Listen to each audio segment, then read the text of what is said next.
Okay, let's start.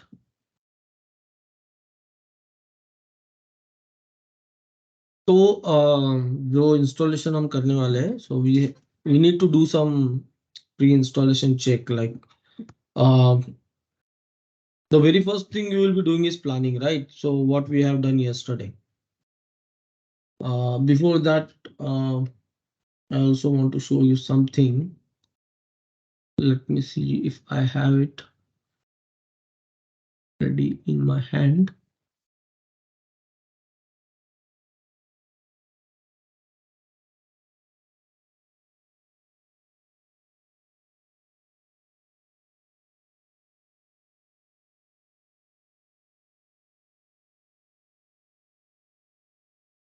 Okay, so actually, before 2018 or so, uh, we used to use this kind of sheet provided by uh, OSSOft to identify like how much resources will be required for our Pi system. So here you will be filling up all the information like how many data points you will be collecting, like this is the number of tags, how many interface node will be there, and what will be the scan frequency of the interface, right? Okay. So if it is 5 seconds or 10 seconds So or if it whatever, is multiple scan frequencies are there, then you can consider an average, okay, right? okay. Hmm. Yeah, you can consider an average scan frequency in that case. So on average, it's only um, they want to know that how many records you will be collecting Hmm. per minute kind of thing. Yeah, understood. Yeah. Yeah, or per hour. So if you take an average, then it is fine. So suppose hundreds of your tag is collecting 5 seconds. So what you are doing, Hmm. you are collecting around how much? If it is 5 seconds, then in 1 minute, you will be 20, collecting no, 12. it's 12. 12, yeah, 12 into 100, so 12 1200 into it is. 100, 1200. Right, right. So for like it is 12 and into 100, 1200, and then if for another 100 you are using 10, then it will reduce to 6 and 600. Then 1800 records will be there for 1 minute, right? So it is kind of average you can just take here.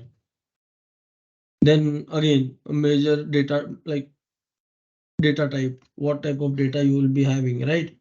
So again, Hmm. you can just put that way. Most of like it totally depends on how many um, float or what we can say analog points we have, because most of the data or the disk is consumed by analog points, right? Because your digital point will not be updating that frequently. Hmm.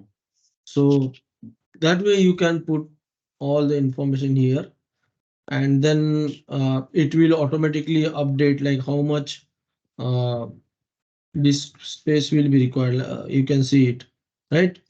So recommended archiving sizing. So uh, it will show you how much archive size you should keep and how much storage will be required for how many days and all. So you can just calculate using this. But nowadays it is not recommended to use this because uh, again after updates and all, and because we are using a huge number of AF analysis and event frames and all, it may change. So Hmm. here also you can just put all the information and it will calculate. So you can still use it as a base, but nowadays we only do it by our experience, like uh, and that way we consider how much disk space and RAM will be required for the particular system. But yeah, it is still useful. It is not like that it is not at all useful, but you can just always consider 30 to 40% margin on top of Hmm. whatever resources are suggested here, because it is ideal conditions on which it is calculating the resources. Okay. So coming back to the installation part and prerequisite. Okay. Mhm. So these are the things you really want to check before going for the installation, right? So the very first thing is, on the basis of those calculations that we have just done, what type of server hardware will be required if you are installing all the components on the same server, or if you are uh, splitting it, like Pi server at one place, AF is another place, and then in the same some cases, uh, Mm. people also separate the asset analysis on a separate server, because again asset analysis consume huge processor, like excuse me, asset analysis consume uh, huge resources like processor and the CPU and all. So in that case, you really need to consider all those factors, the parameters, and then take the call. If you have, like, we have seen system with like hundreds of thousand tags uh, in oil and gas area most of the time. So sometimes there will be 2 lakh or 10 lakh tags they are using there.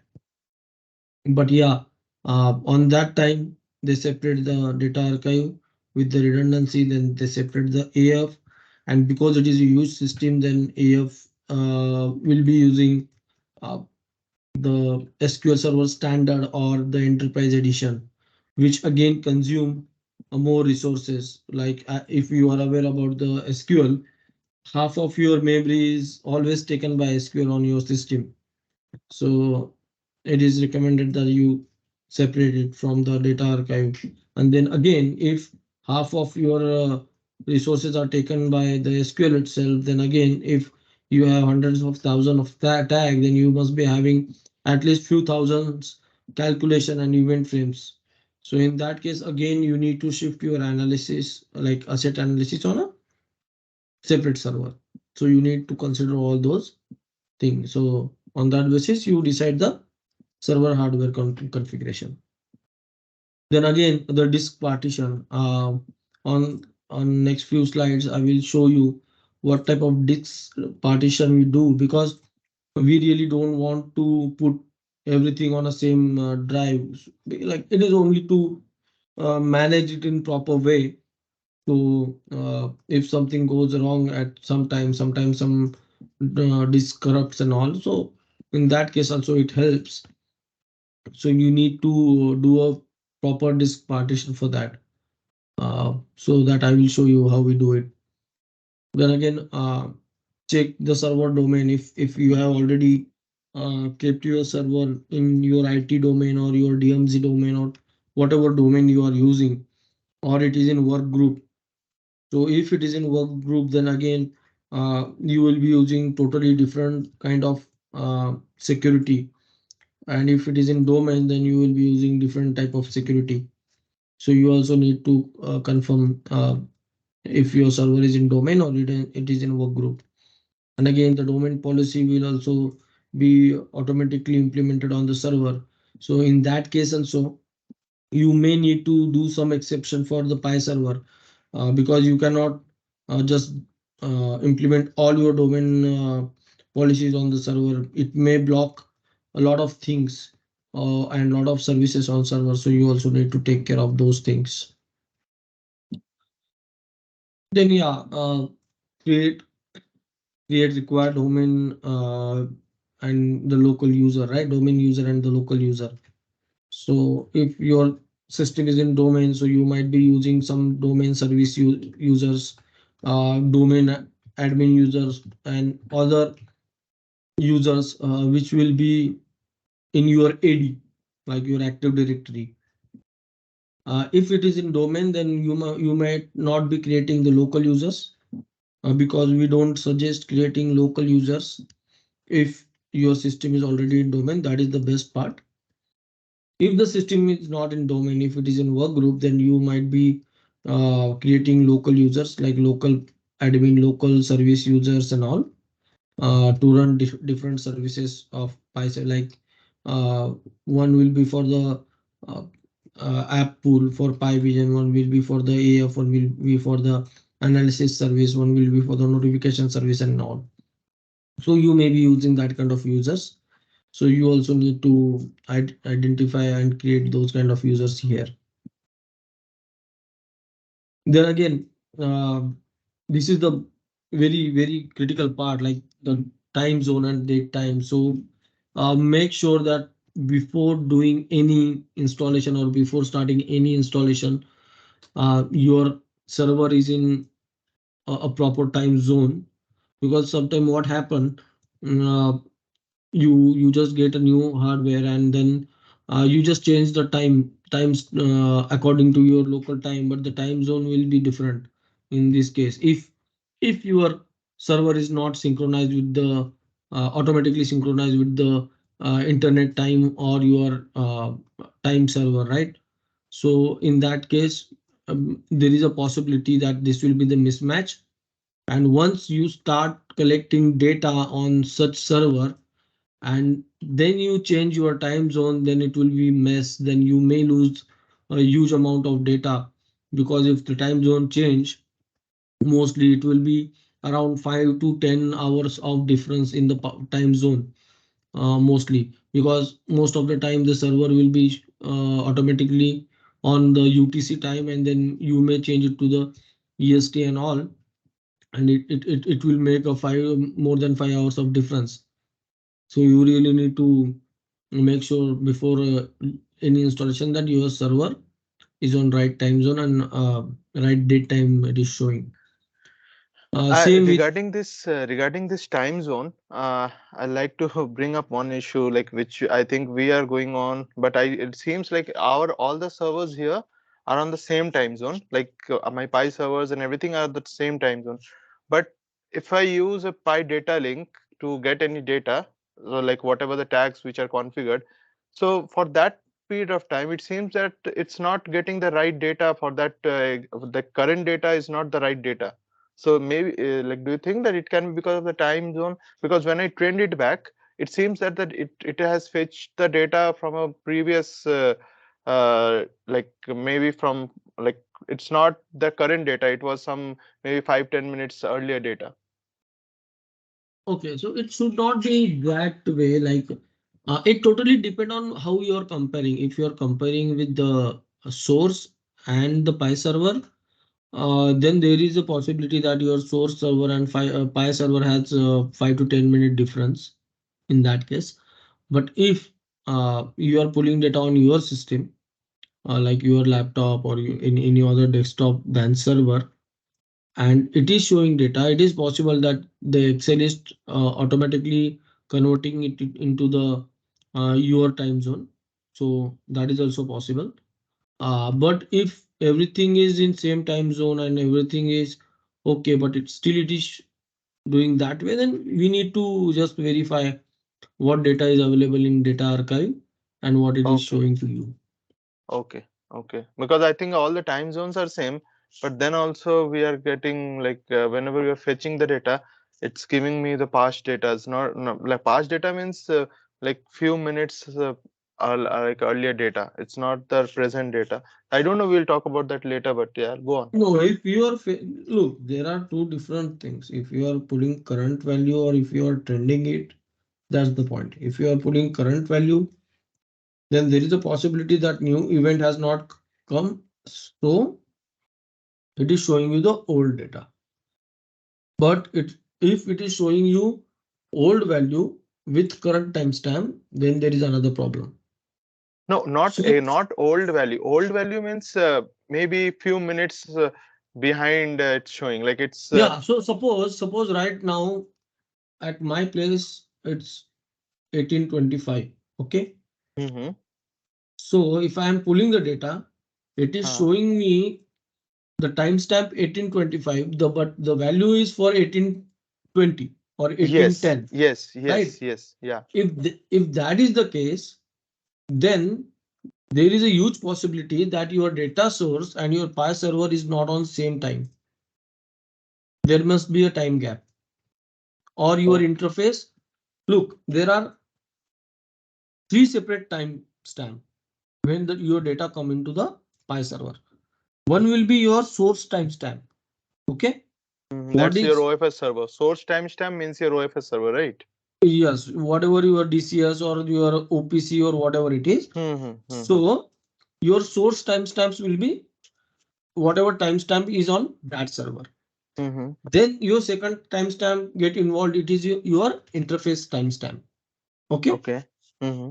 So wherever is interface located, whatever is its timestamp, that is the second timestamp. And then you have third timestamp of your Pi server. So you need to decide exactly which timestamp you want to save inside your Pi server. And that option is available inside the interface. So when you configure the interface, you need to select if you need source timestamp, interface timestamp, or the server timestamp. So you need Okay. to decide on that. Okay. So this is the timestamp. Again, this synchronization time setting on each server, as I just mentioned, right? Mm-hmm. So it is always better if uh, all your server, like the source, data source, the interface, and the Pi system is all of these server is in same geographic location, then it is suggested that you should maintain a time server which will be maintaining all this synchronization of your servers, because there are a few places like in AVTB itself where I'm working. They have one server. They always synchronize the time manually. There is no time server there. But after like every few months, they need to just synchronize their timestamp. And once they synchronize, uh, eventually it start changing after a few months. Just a minute.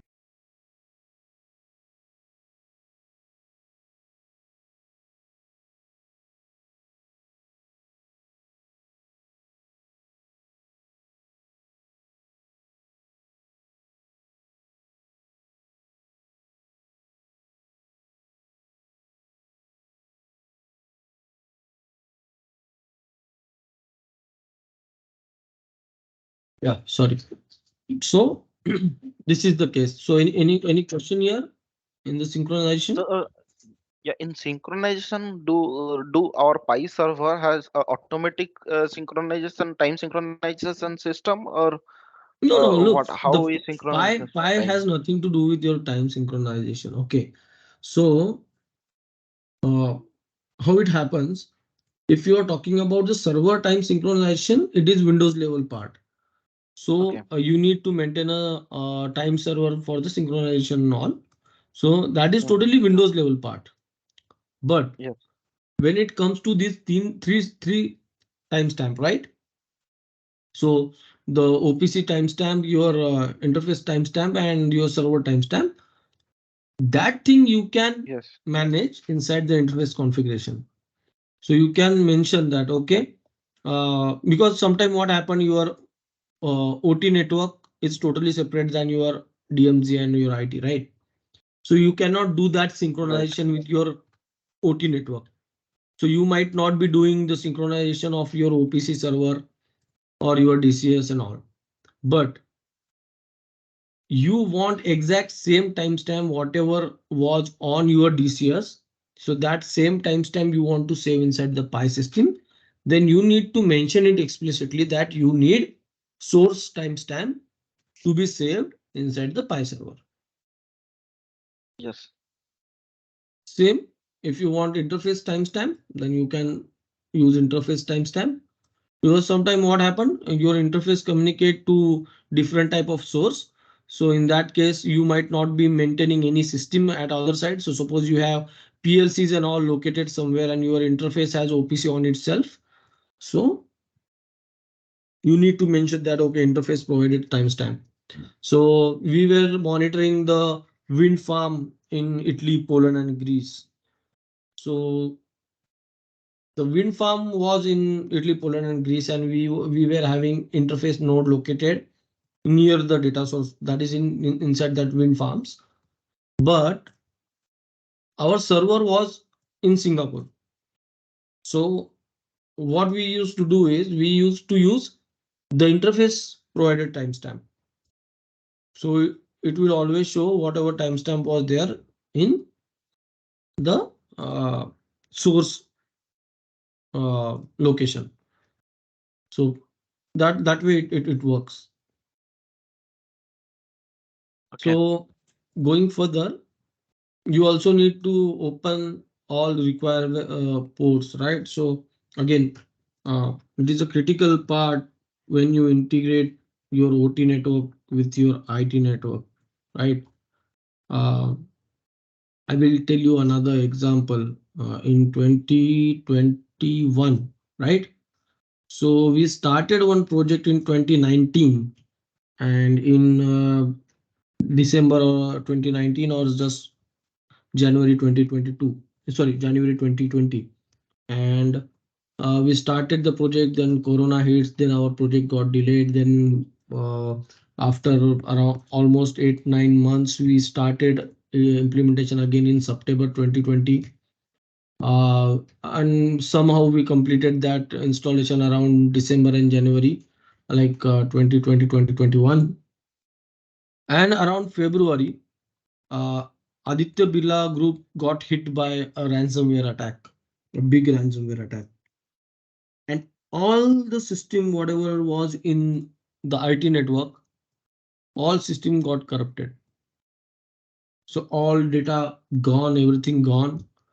In this case, fortunately, because we were having the firewall between the Pi server and the OT network, it saves the OT network, right? So that is the major reason we use the firewalls between your Pi server and your OT network all the time. So if we use these kind of security tools like the firewalls and all, sometimes your firewall also will be in between your Pi server and your IT network. So sometimes the Pi server reside inside the IT network, sometimes it reside under the DMZ. So I guess in your case, it has DNZ. in DMZ, right?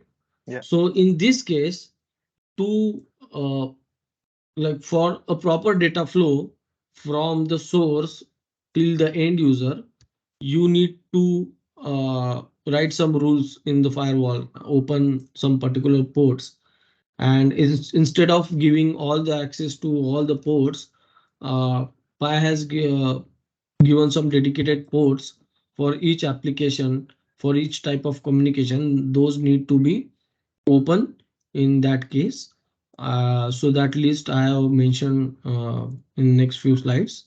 So you can see that again. So download the install kit which I have already done for you, and generate the license file which I have already done for you. But I will again show you how to generate the license file. Okay. So these are the major checks that you need to do before starting any installation.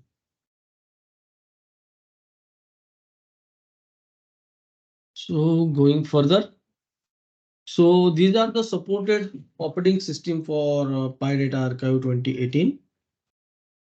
Okay. You can use any operating system like 2012 or above. Uh, so you can see the operating system with the core is also mentioned, but it is not recommended to use core because in some cases, like in 2022, there are some known issues with the core operating system because you need to do some silent installation and all. So it is not recommended to go with the core. So we always go with the full edition with the UI and all. Okay. So these are the operating system you can use for Data Archive 2018 and all. Then you can also, like as mentioned here, you can also use if you are using the test system and also, uh, which is not used by much people because it is again uh, the license is involved and you may need to pay again a good amount of money to get a test license. But yeah, you can also use normal Windows 10 system uh, for like the test system and all, because the test system will not be having that much load on it. Actually, again, another example we have. So you might be thinking about, okay, what we are talking about, a good server with Windows Server 2022, a good server system with 32 or 64 GB RAM, and then 1 or 2 TB hard drive with 8 core of or 4 core of processor. So it is not the case all the time. So in 2016, I have installed one production server on a core to duo system. So at that time, the core to duo was also obsolete. So no one was using that system at that time also. But what happened? We went to one of the cement plant, and the server which we were working, it was too old, and because of a slight power fluctuation, the server crashed, and we were not able to restore that server. So, but because we don't wanted to lose any data, we installed entire Pi server on a core to duo system. So you can do that. So Pi server is pretty much capable of working on all those conditions also. But yeah, it is always recommended to go with a good server configuration. Then again, for the Pi Data Archive 2018 and above, you will need uh, like .NET Framework 4.8 or above, whatever will come next. So So I earlier, have one. Yeah, sorry. Continue. I'll tell you later. no, it's fine, it's fine. Yeah, I so was this our system as we have we are running on that like Pi system 2017. So our operating system is Windows Server 2012 R2. So can we like upgrade that to like to the latest version of Pi? Is it possible yeah, without upgrading the OS, right, you can. but including your Pi Vision and everything will work? Look, so again, will you be installing your Pi Vision on the same system? Might not be, Yeah, maybe other system, yeah. but maybe So with the same look, Pi server. Vision, Pi Vision will only need your like majorly it will be working on your IIS, right? The web server, Okay. Mm-hmm. right? And what about your AF? AF will also be supporting Windows Server at 2012 Right. R2. Yes, yes. Okay, so it means that for upgrading the Pi, we don't need any server upgradation then. Right. Okay, it's just that we need to get the SRP done. Yeah. Mm-hmm. And even in this case, if you have 2017, then you may not be even required to uh, do any movement and all. You can just upgrade it on the go. Okay. So you may Mm-hmm. don't need a huge like stoppage or downtime for that. It will be a Yeah, quick so task. if it is 20, when did Pi Vision came in? Actually, Pi Vision was a core site earlier in 2014. Then in 2016, they have changed its name. 2016 or 2017, they have changed its name to the Pi Vision. And then we have So new I versions of don't Pi Vision. understand, like if they have got this system in 2017, then why were they were using process book at that time? Process book is has like they have like decommissioned that in 2015 only, right? Like they have stopped like Not discontinued. decommissioned at 2015. They have stopped new versions in 2015, and they started spreading this news that they will be discontinuing it in 2016, 2017, when they launched the Pi Vision new version. Okay. And after 2019 or 2020, they have uh, s- no, they have stopped the support recently. in last year or last to last year. Okay, okay, that's why. Hmm. So you may not get new any update on that. Like if it Yes. fails, if some error is there, then you may need to continue with that. That's it. Yeah. Yeah. So again, coming to the framework. So earlier we were using .NET framework 3.7 or 4.3 and all. So now it is 4.8, that which is recommended for data archive 2018 and above with AR. So Data Archive 2018 is the latest one, or No, so latest is 2023. okay? But again, as I said, I don't have access to those installables and those licenses, right? And again, it is Okay. not big difference. It is almost the same. But there are not much changes in 2023. They have just Okay. done one small change for a particular type of uh, user security. That's it. Means it is not the upgrade. They have just added one more type of security. That's it. And that is the only change they have in 2023. Okay. And Okay. because it is not a stable version yet, so we always go for N-1.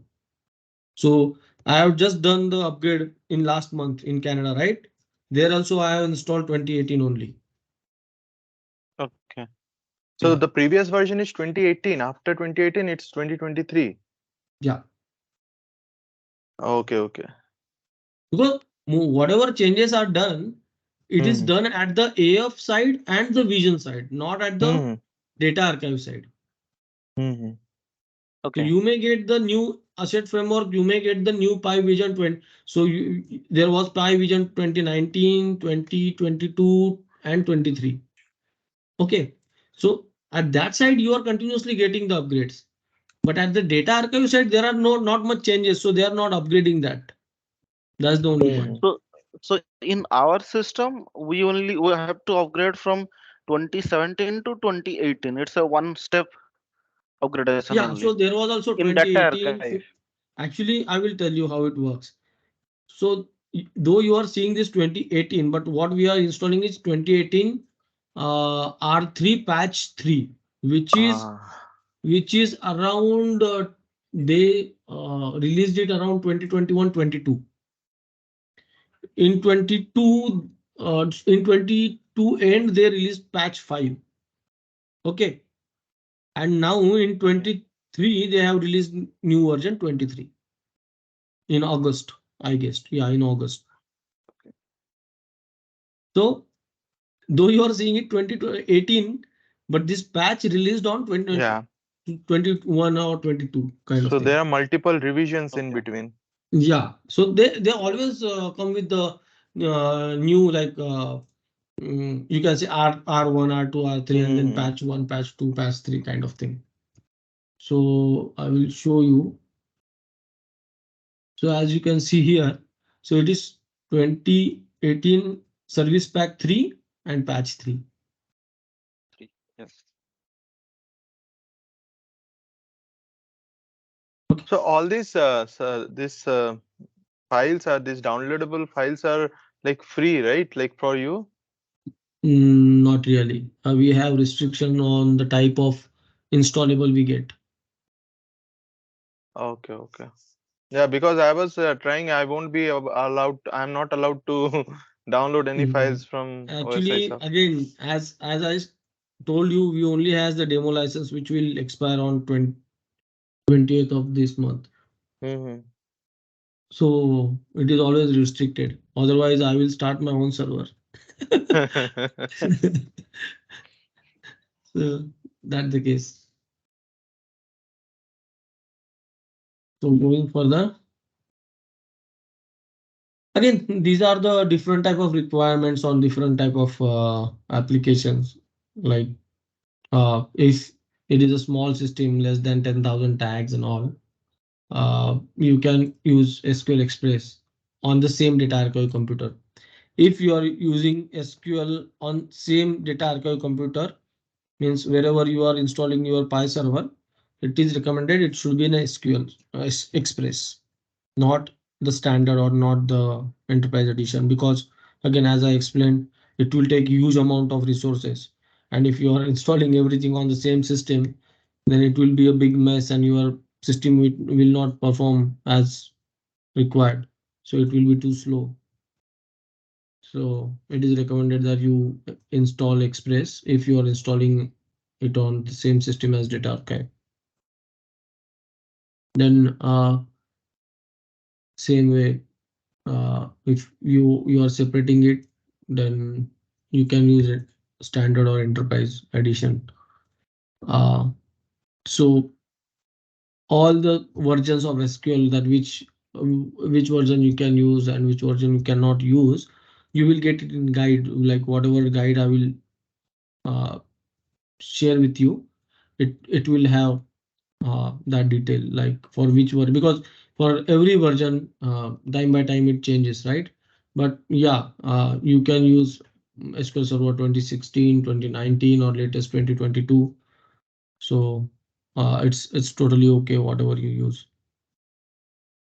Uh, so again, the AF server name, you will define that what AF server name you want to give.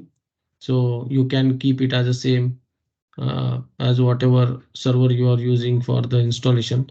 So at this place, again, as I mentioned, you should keep the host name in a proper way. In your case, you are using your standard format, that 2003 or 2002 something, and then whatever it is. But people will not be able to identify what that server exactly is, right? So I always suggest that you give a proper name which will be understood by everyone, because the server will be used by all type of user. So it is suggested that you use a proper name for the server host name, and then the same host name will be used for the AF So instance when you name. say PyAF server name, this is the computer where PyAF application service is installed. So is this the computer where our SQL will be installed, or is it the one where the application of that AF will be installed? So look, again, as I said, here we are doing everything on the same machine today, Mm-hmm. because we don't have multiple machines. Okay, Mm-hmm. so it's totally depend on you. If you want the AF and Py FD, means SQL, on same system, or Mm-hmm. you want it on different system, if you are doing the redundancy part, and if you want the SQL clustering and all, then Mm-hmm. you need to keep it separately. Okay, else most of the time we install the SQL and AF on the same machine, as you have done at your side. Yes, so like on my side, we have installed the SQL and the AF on the same machine, and but we are accessing our in the data archive also, that AF components are also there, right? Like applications and everything can be accessed from that data archive machine, the Pi server machine. Right, right. So it's open to everywhere, like that. Like if I install these installation files, so everywhere this like the System Explorer and all these things gets installed. No, you choose it if you want to install or not. Okay, we have to choose it. Okay, okay.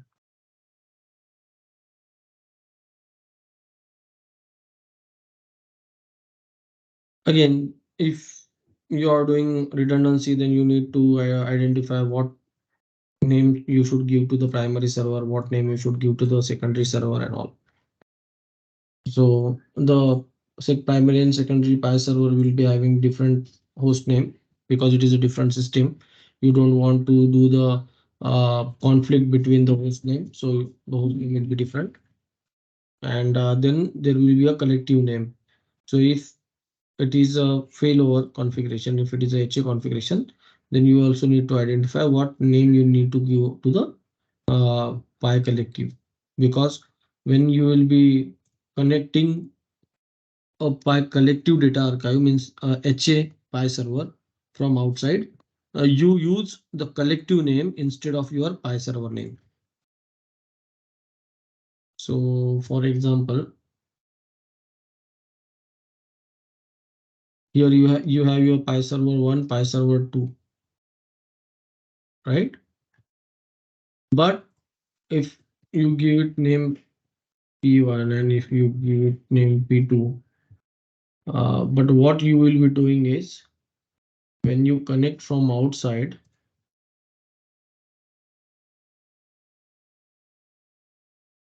when you connect from outside,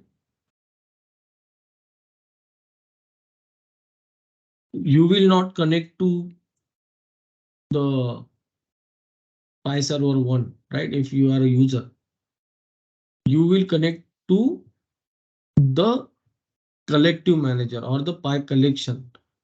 So whatever will be the Pi server, like whatever will be the primary Pi server, it will give you data from that server.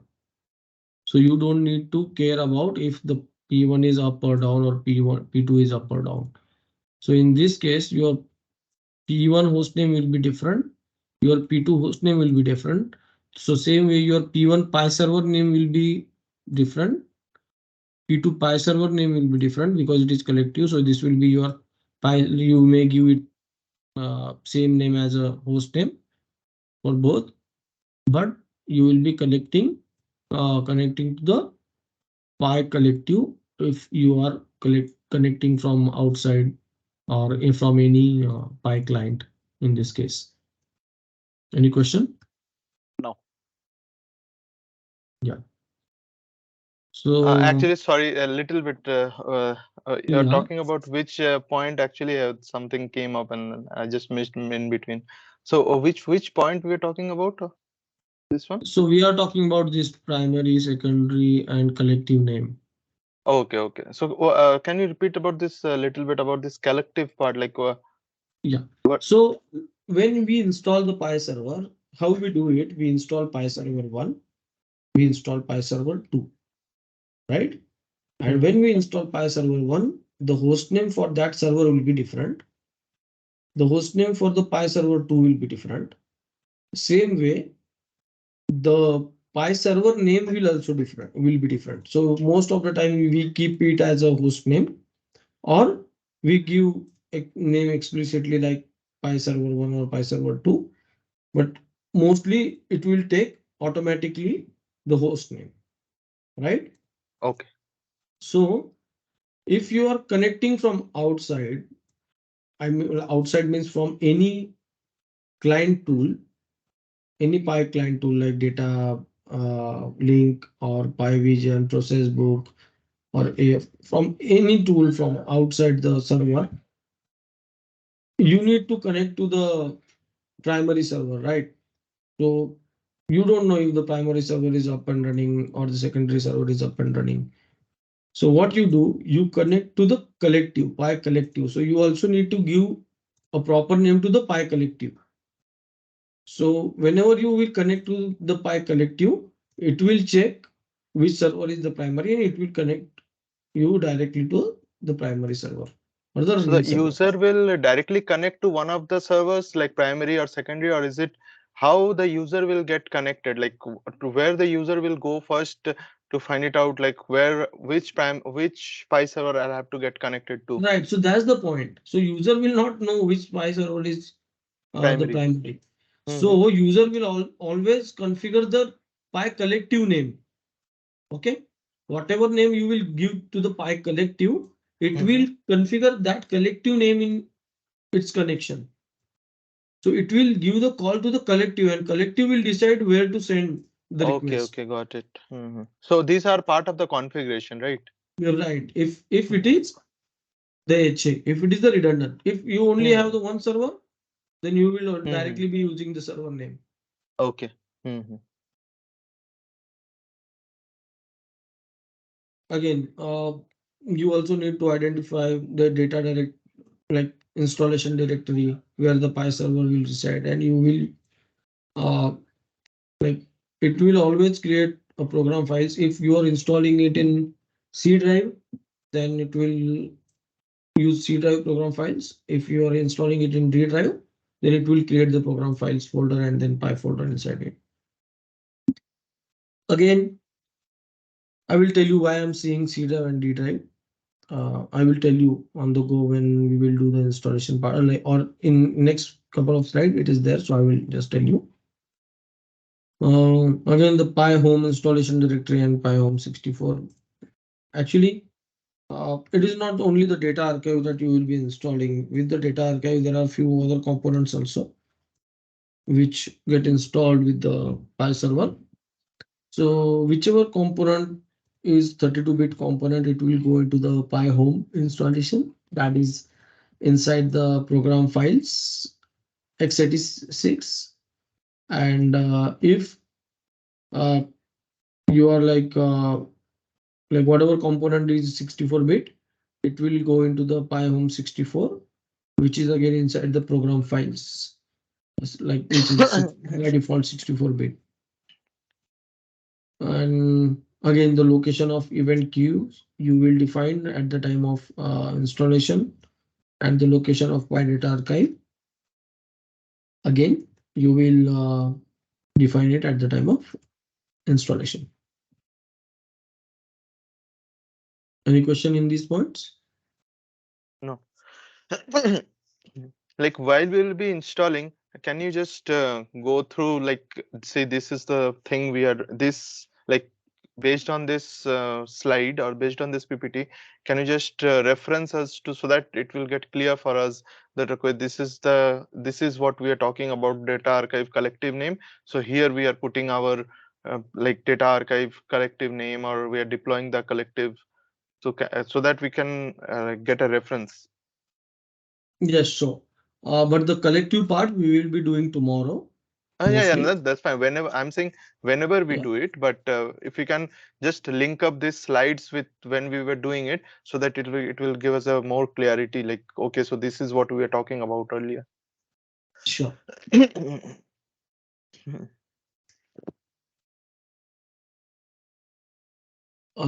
So going forward, actually this is the type of partition uh, we do at the time of installation. This is the standard partition that we use. A different disk drive for different components of the py data archive. So actually you can do it your way, but these are the recommendation. These are the standard practice we actually follow at the time of installation for any py server. So we always keep the C drive for the operating system and Windows related components. So whatever is Windows components like .NET Framework or whatever else comes with the Windows, it will go into the C drive with the OS. And when we will do the installation of the py system, we will use a different drive, that is a D drive. We call it as a py root. So all the installation, all the setups for the py components. So any py components, if you are using py data archive, if you are installing AF or the interface, so all the installation will go under D drive, and it will automatically create those folder inside the D drive. And why we keep it that way? Sometime what happened? Uh, you may have seen, right? So if your system get corrupted, or you may need to repair your uh, OS, right? Have you ever tried repairing your OS? Mm-hmm. So what it does, it automatically format whatever data is on C drive, right? Yes. Right. Yeah. So for that kind of situation, we have kept it separately. So all your components will reside inside the D drive. All your components which are related to the Pi system installation. So all installables, all installation files and all, those will go into the D drive, all setups. Then there is another drive called event queue. So actually when the data comes from the interface, it goes to the event queue. So that flow we will see in next few lectures, how the data flow works inside the Pi system and all. But when data comes from the buffer, it actually goes to the event queue first, and then event queue decides if it want to send that data to the Pi archive or not, on the basis of the new data coming from the uh, Pi interface. So for this E drive or event queue, we only hold a small amount of disk.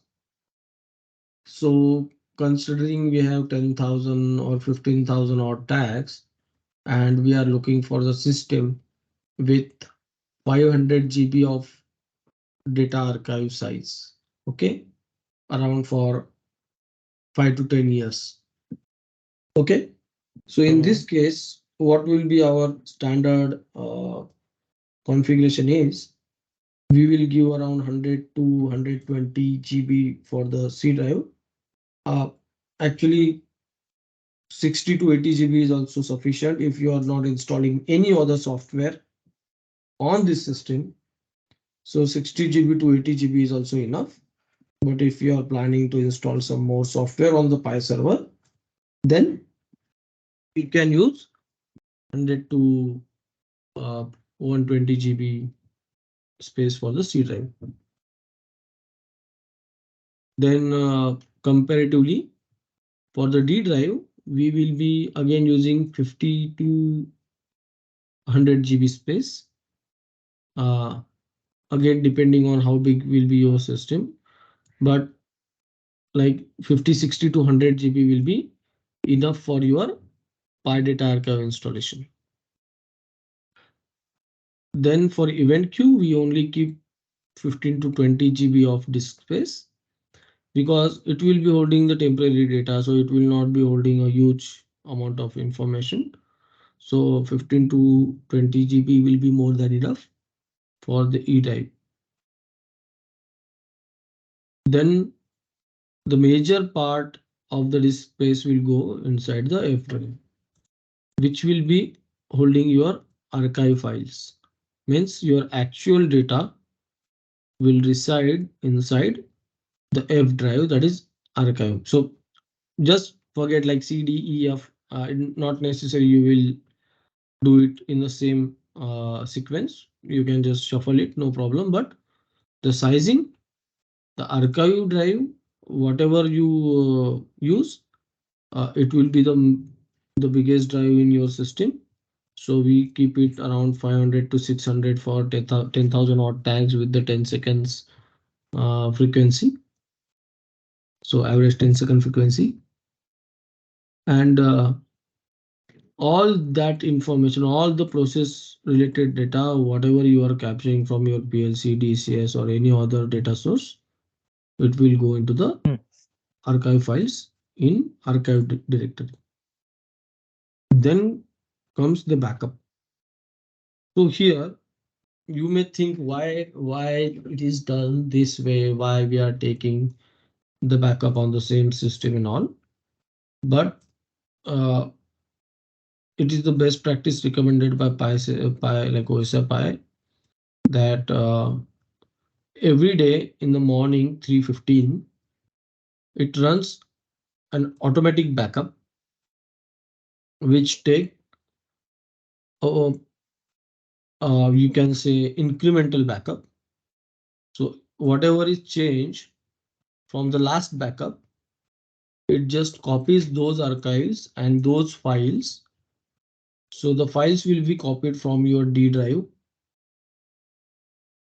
to your backup drive, and all the archives from the F drive to your backup drive. So the configuration will be backed up from the D drive, and the data will be backed up from the F drive to your backup drive. So your backup drive will be almost the same size of your archive. So ideally, whatever is the size of your archive, so suppose you have allocated 500 or 600 GB of disk space to the archive, and currently you have 100 GB archives filled inside that disk. So possibly your backup will also be 100 GB only. Means it may be the possibility that it will be like 1050 MB here and there because of these root configuration files also, but it will be almost same as your archive files. Actually, your archive drive will also be hosting your future archives. I will explain the term future archive in upcoming sessions, but just for the information, future archives keeps your future data. So the data with the upcoming timestamp, you can say. So this is the partition which is suggested by or the recommended by the OSFI. Any question here? So Yeah.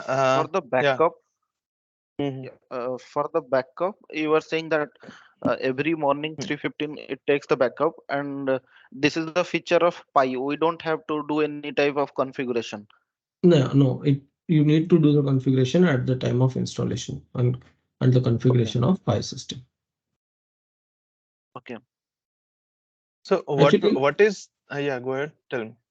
yeah, actually it is just a scheduled task which will be created automatically when I will run a command. So it is just a small configuration. Yeah. Yeah, go ahead. Yeah, so what will be the size of this? Because I'm looking at the backups right now. So it's yeah, you're right. Like it's at every 315, like my incremental backups has been done. So like, but the size is not that huge. Like every time the size is different. It seems like because sometimes it's more, sometimes it's less. So the size it's showing, it's Are you just seeing in. are you seeing it in SMT? Yes, I'm seeing it in SMT. Yes. Yeah. So as I said, it will only copy the archive which has changed since last backup. Okay, the incremental you mean to say? Right. Yeah, so So like, yeah, tell me. sometime only Hmm. one or sometime only one archive will be updated. So suppose only current data is updated. So only current archive, whichever is the primary archive, it is getting updated. So it will only copy the primary archive. But Okay, sometime if you do the backfilling, there is a automatic backfilling or automatic back calculation we say. mhm. So your AF will do some calculation automatically, or if you have changed some tag configuration and all, in that case also, if you have deleted some tags, in that case also, uh, those other archives will also get changed, and in that case you will see a big chunk getting backed up. So this is only for the data archive or it backs up everything, each and everything? So it backs up data archive and the configuration files, And configuration means the AF, like AF and configuration not files. not AF configuration files, the Pi data archive configuration files. And what about the AFs then? Like, So actually there is another batch file available for AF backup, but most of the time what happened, your AF configuration will be different and it will be on a different server, so it won't work.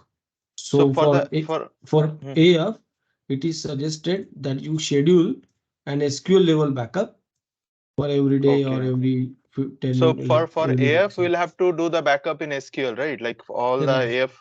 So tell me just this data archive is mostly it have the like the interface configuration as well as my pi points and everything, right? This Right. data archive Right. as well, like this will include the pi interface configuration as well. Right. Okay, so but if I create some, let's suppose I create some tag in the asset framework AF.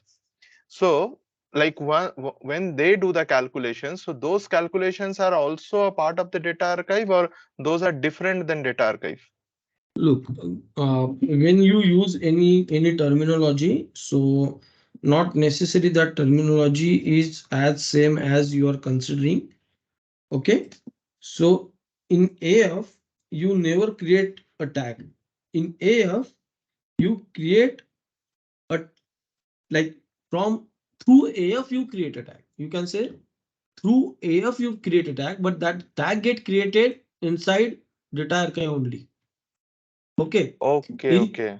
in AF, you only create attributes and you map those tags, those data archive tags to the attribute.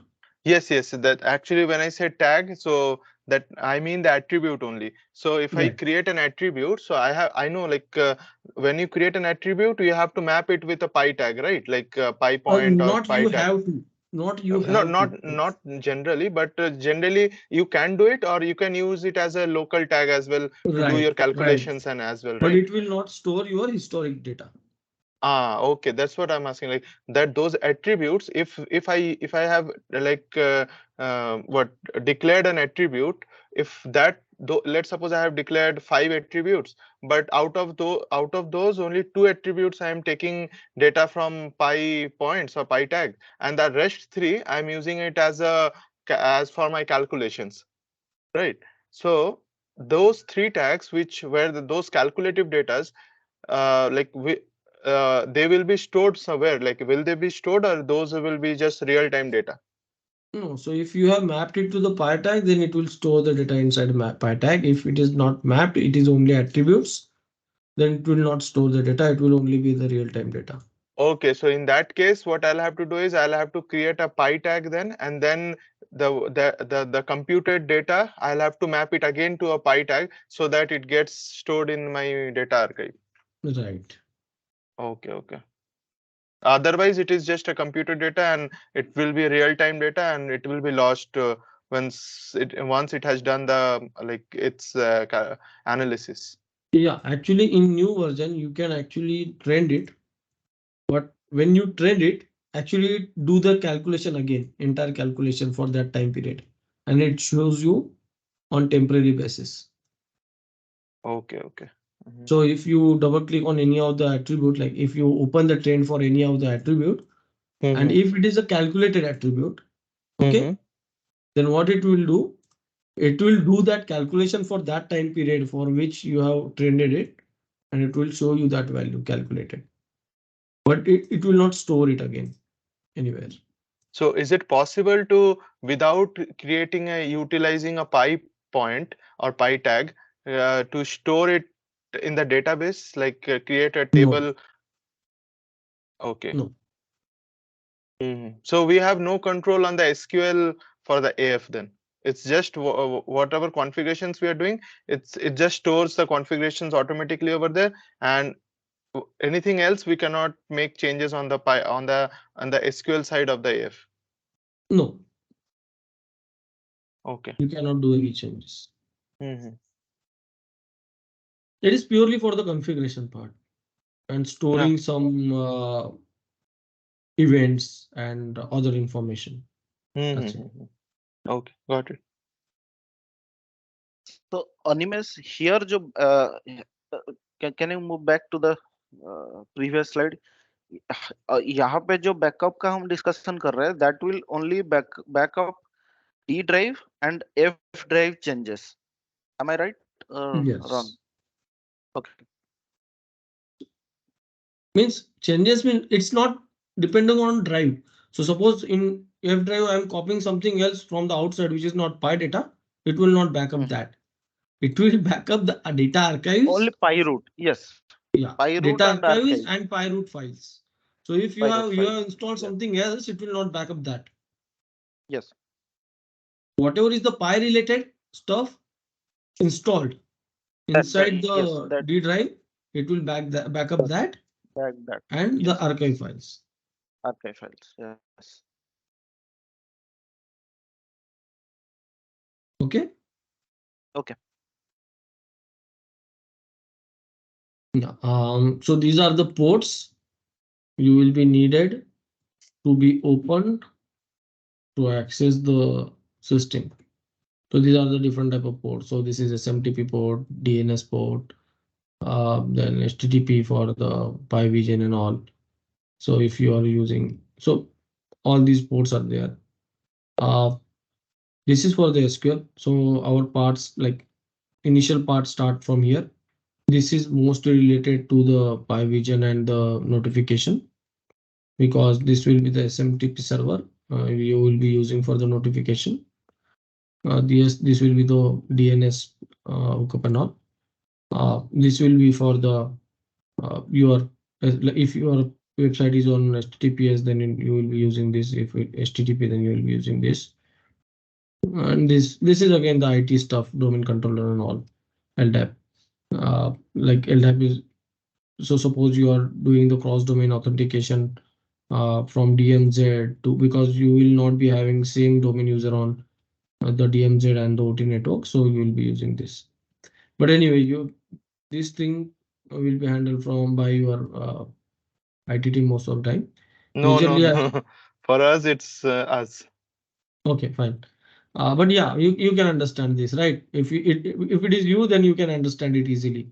What is it, right? The major ports that we will be using at the time of installation is 1433, which is a SQL Server port. If your SQL Server is located on the separate server than your AF, or separate server than your PyVision, then you need to make sure that you open this 1433 and 1434. Okay. So this 135, that is your SNP registration or Pi mapping. Actually, I am facing one of the issues here. Like I am trying to create one of the users on Pi users, and I'm getting this issue like the mapping and trust. It cannot create an SSID, Windows SSID. It says like I will talk to you about this later after the class. I'll show you the system what issue I'm facing. But I think it's related to this or something. You can let me know later on. Okay. Okay. Fine. So again, if your SQL is separated from the application, that will be using the SQL. In our case, it is AF or PyVision. If that is the case, you need to make sure that these ports are open, so you will be able to access the SQL server from AF and PyVision. Then again, this is the PyData archive port, mostly used from uh, like the clients and the connect all other connections as interfaces, or any other client like PyData Link, PyProcessBook, PySQL, or any other clients which is using the data archive. So data archive basically communicates on port 5450. So this is one major port that we will be using all the time. This is the PyAce, advanced computing engine, but no one use it anymore. It is like it is old. Like if people are using it from uh, earlier time, then they are still using it. It is basically the coding part. You can do the .NET coding for the advanced calculation and all. So this is for ACE. The second major port that will be required for us, it is 5457, which is the AF server port. So whenever you want to communicate with the AF server, you need this port to be open. So your AF server will be accessible from the clients, or from any, like if you are using AF SDK or anything. So you need this port to be open. Then again, this port will be for the notification. If you have you are using a separate system for the notification part and all, so it will be for that. Yeah, so if you are using PySQL from any other OLD, like any other server, like through OLDB enterprise connection, like SQL and all, then you will be using this port. Like from here to here, mostly it is used for the SQL DAS and outside access directly to the file system. So mostly these are the type of ports we have for different kind of these things you may not be using anytime. This is for integrator. If you are using Pi Business Integrator for the, like I said, if you are using Microsoft Azure or Power BI or any Azure Data Hub or something like that, then you may need the integrator part. But your major port will always be these ports for the communication with the Pi system. Any question here? No. Okay. So, okay, we have covered almost all the points for the installation. Okay. Mhm. See if my PM is running, or we may need to wait for 5 minutes. Oops. Okay. Can you just try your VM once with the user PyAdmin1? Password will be same, just the username will be PyAdmin1. Can you just try? Username will be PyAdmin. Number one. So PyAdmin1. Okay, just a second. I have just logged into it. Actually, I don't want to confuse you people, so that is the reason I just changed it. So IP will be same 98 70 Yeah, 66 IP will be same. 156. IP will be same. Password will be same. Only the username will be PyAdmin1. Admin 1.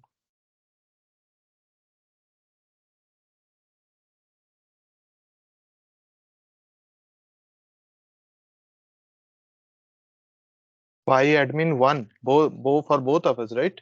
Yes. Okay, I have used PyAdmin only, so it's. No, that is also PyAdmin working. 1. I am able to open it. Yeah, that is also working. Like both users are there, but I don't want to confuse you because there is an inbuilt Pi user which names PyAdmin. So I don't want you to confuse with this user. So that is the reason I changed it. The password is Okay. the same, right? Yeah, The password which you have given, PyTraining at 12. 3 4.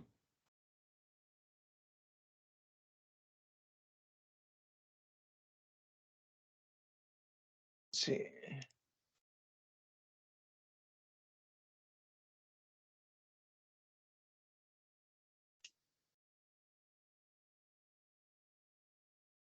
Yeah, I'm able to access this. Yeah, but somebody else was maybe I don't know. You were accessing Yeah, it? that would be No, I me. have That would already be me. accessed. Yeah, that would be me. No problem. Because some files are opened here. Yeah, you can Like close. some folders. Yeah, you can just Yeah. close. No Okay, okay. So is it like Tapash is using a different machine, right? Tapash isn't using the same machine as me. Yeah, it is a totally different machine. Yeah. Mhm.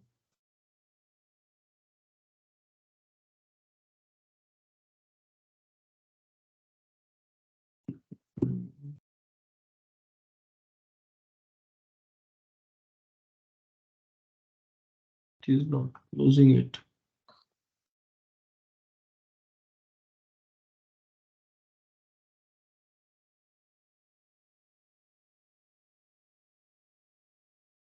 Mm.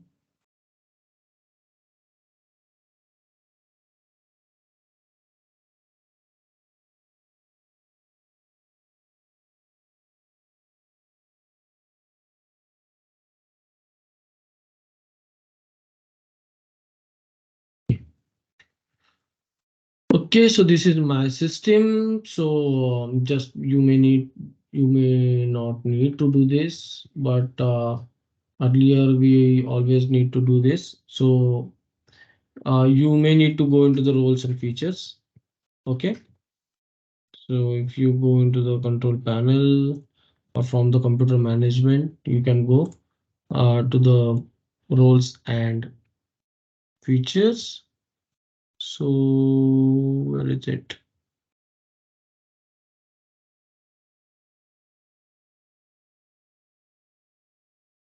Okay.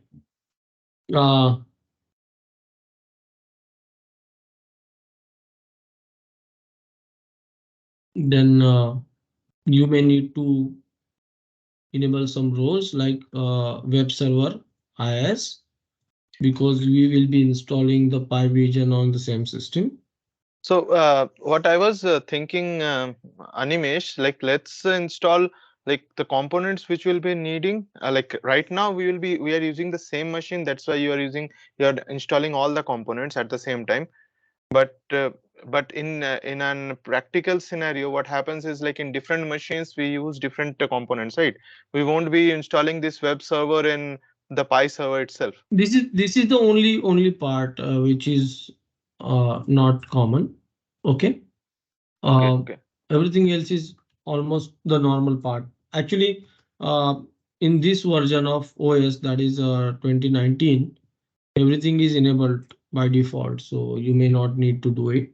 Okay. But if the Pi server is already installed at your side, so it may be all like, as you can see, .NET Framework 4.7 is already there, So which right? Windows you are using right now? Right now it is 2019. Okay. Okay. Mhm. So I will give you the list of what roles and features needs to be enabled. Okay. Okay. Okay. Yeah. So right now I will just confirm. Okay. So .NET Framework, though it is not needed on the new version, but at some time it may ask for the 3.5. So we will enable that. Okay. Next. Next.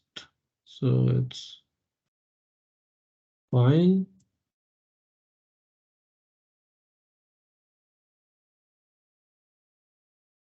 Okay. So you may need to restart the system.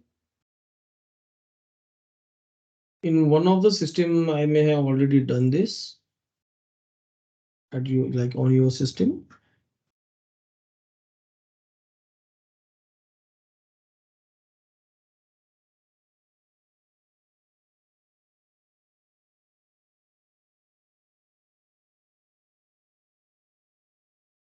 And when you too will be doing the installation, uh, make sure you do the identical installation, which we will be using for the HA purpose. Okay. So For which purpose? the high availability, the collective part, right? Okay.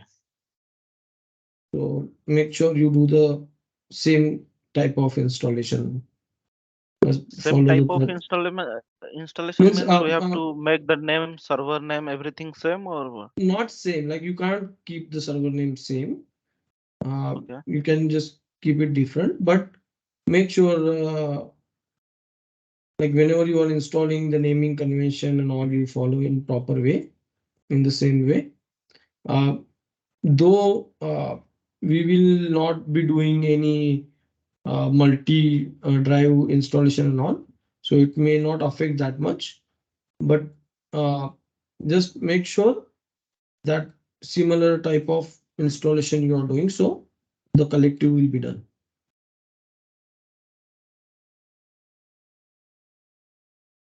Actually, for the basic information, so basic installation, there is not much changes. Uh, just if you follow same naming convention and all, so it will help to maintain a proper standard in your installation. That's it. Because sometime what happened, one installation will be done totally different way. The archive naming followed is different. The server naming followed is different.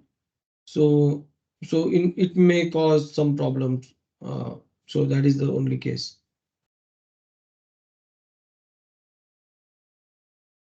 Okay, so in your case, the Pi server name is Pi SRV 1, right? Yes, Pi SRV1. That's your machine name. Yeah, And that's my machine.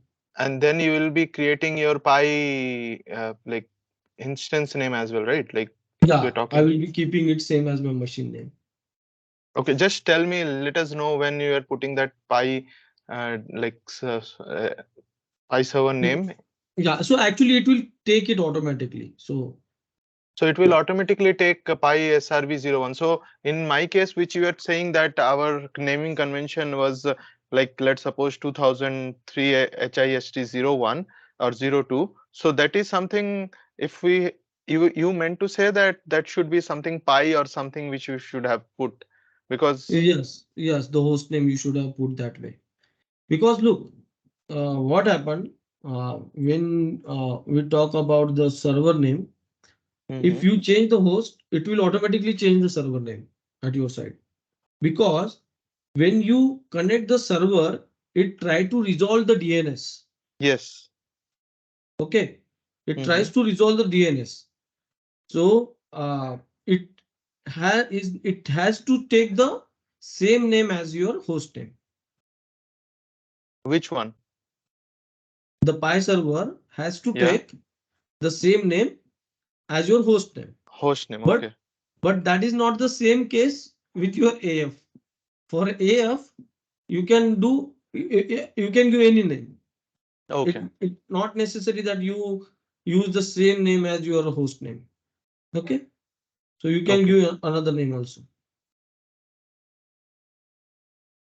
Okay, Mhm. so this is done. It has not asked me for the restart. Okay, so let's start our installation from the SQL server. So though that is not the case right now, initially before 2018, which was 2016, 2017 or 2015, 2012, and earlier version of the Pi system.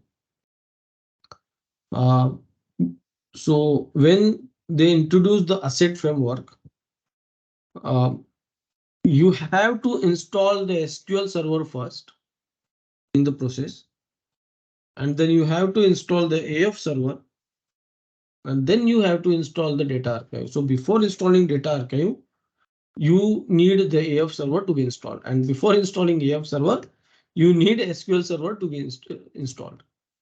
So So that this was the SQL server, when you say the SQL server means when we look at that architecture which we have designed earlier, the planned earlier, so the SQL where that AF RD or what was that name? AF PIFD. PyFD.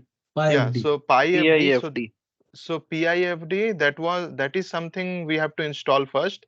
Then we have to install the AF server, and then we have to come to like Yeah, coming actually, from backend. you need to install the server only. This Okay. PyFD will be automatically created at the time of Mhm. AF installation. Okay, okay, okay. Okay, actually, Mhm. it runs a script to create the PyFD. Okay, okay. Mhm. Okay, Mhm. so let's start the installation.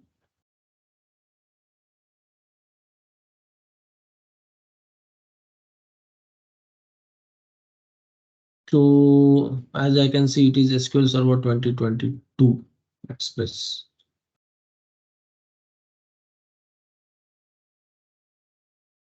Okay, Mhm. so we will just follow the standard way of installation, a new standalone installation.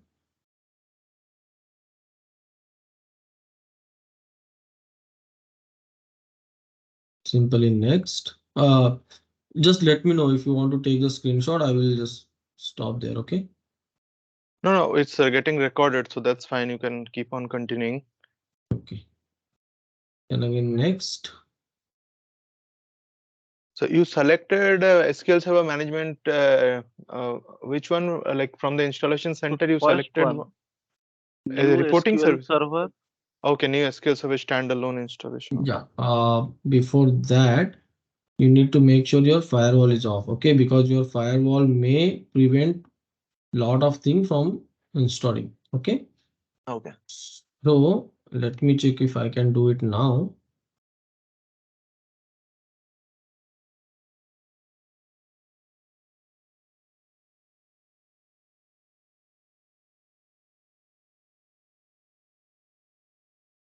Okay.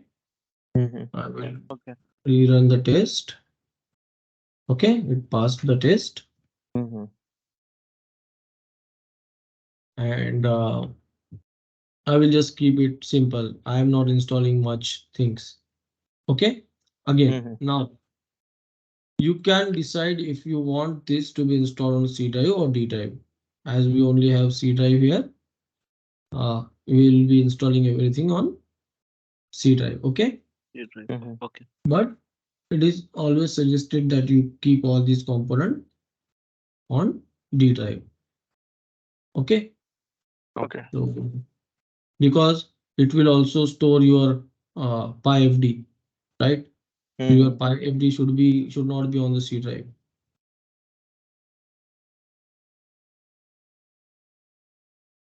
Mm, okay, we don't really require this, but it's fine. How much it will affect? Not much. Okay.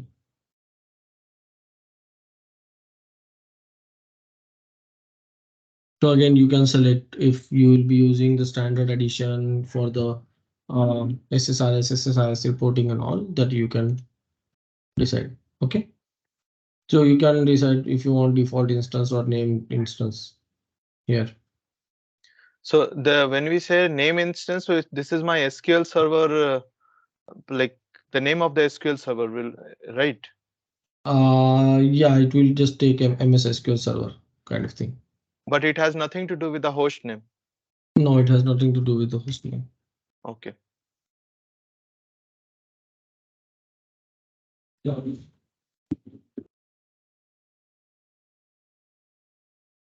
Just a minute.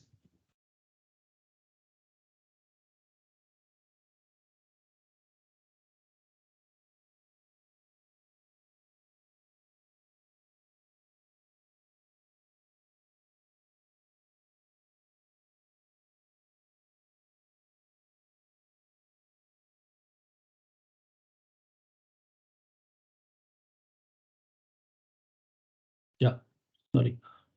So we can just continue with the default instance or name instance. I always keep the default instance. So I'm just keeping default instance. Or this time let's try with the named instance. No issue. Okay.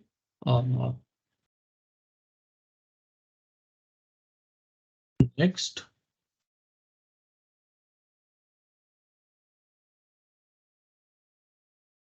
So while installing, we also do the named instance only.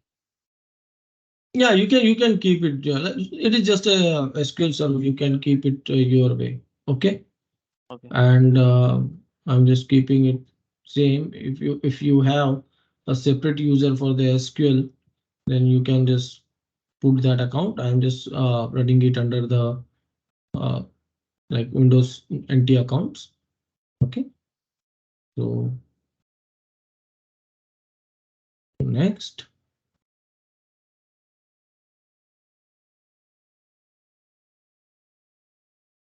So I will always keep the mixed mode authentication here, which will be your account or username with SA, that is system admin, and I will always give a password. Here I am just putting admin @123, admin @123. Okay, and I will also add the current user here.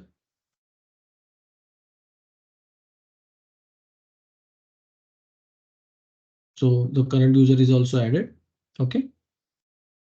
So both this SA and my current user will be the admin user for this SQL server. Next.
This is the most time-taking task, actually, the installation of SQL Server.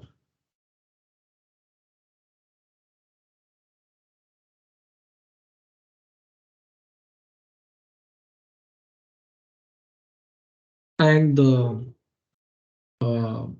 .NET or C++ redistributables.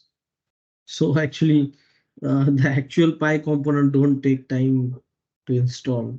All these prerequisites and all actually take more time.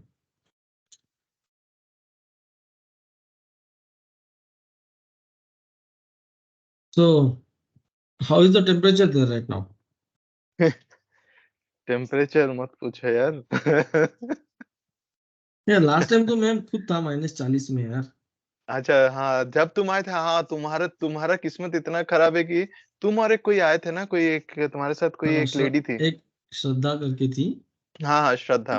तो हम तो दिसंबर को आए थे. ये actually this is the exact time. हम 3 दिसंबर को ही आए थे वहाँ.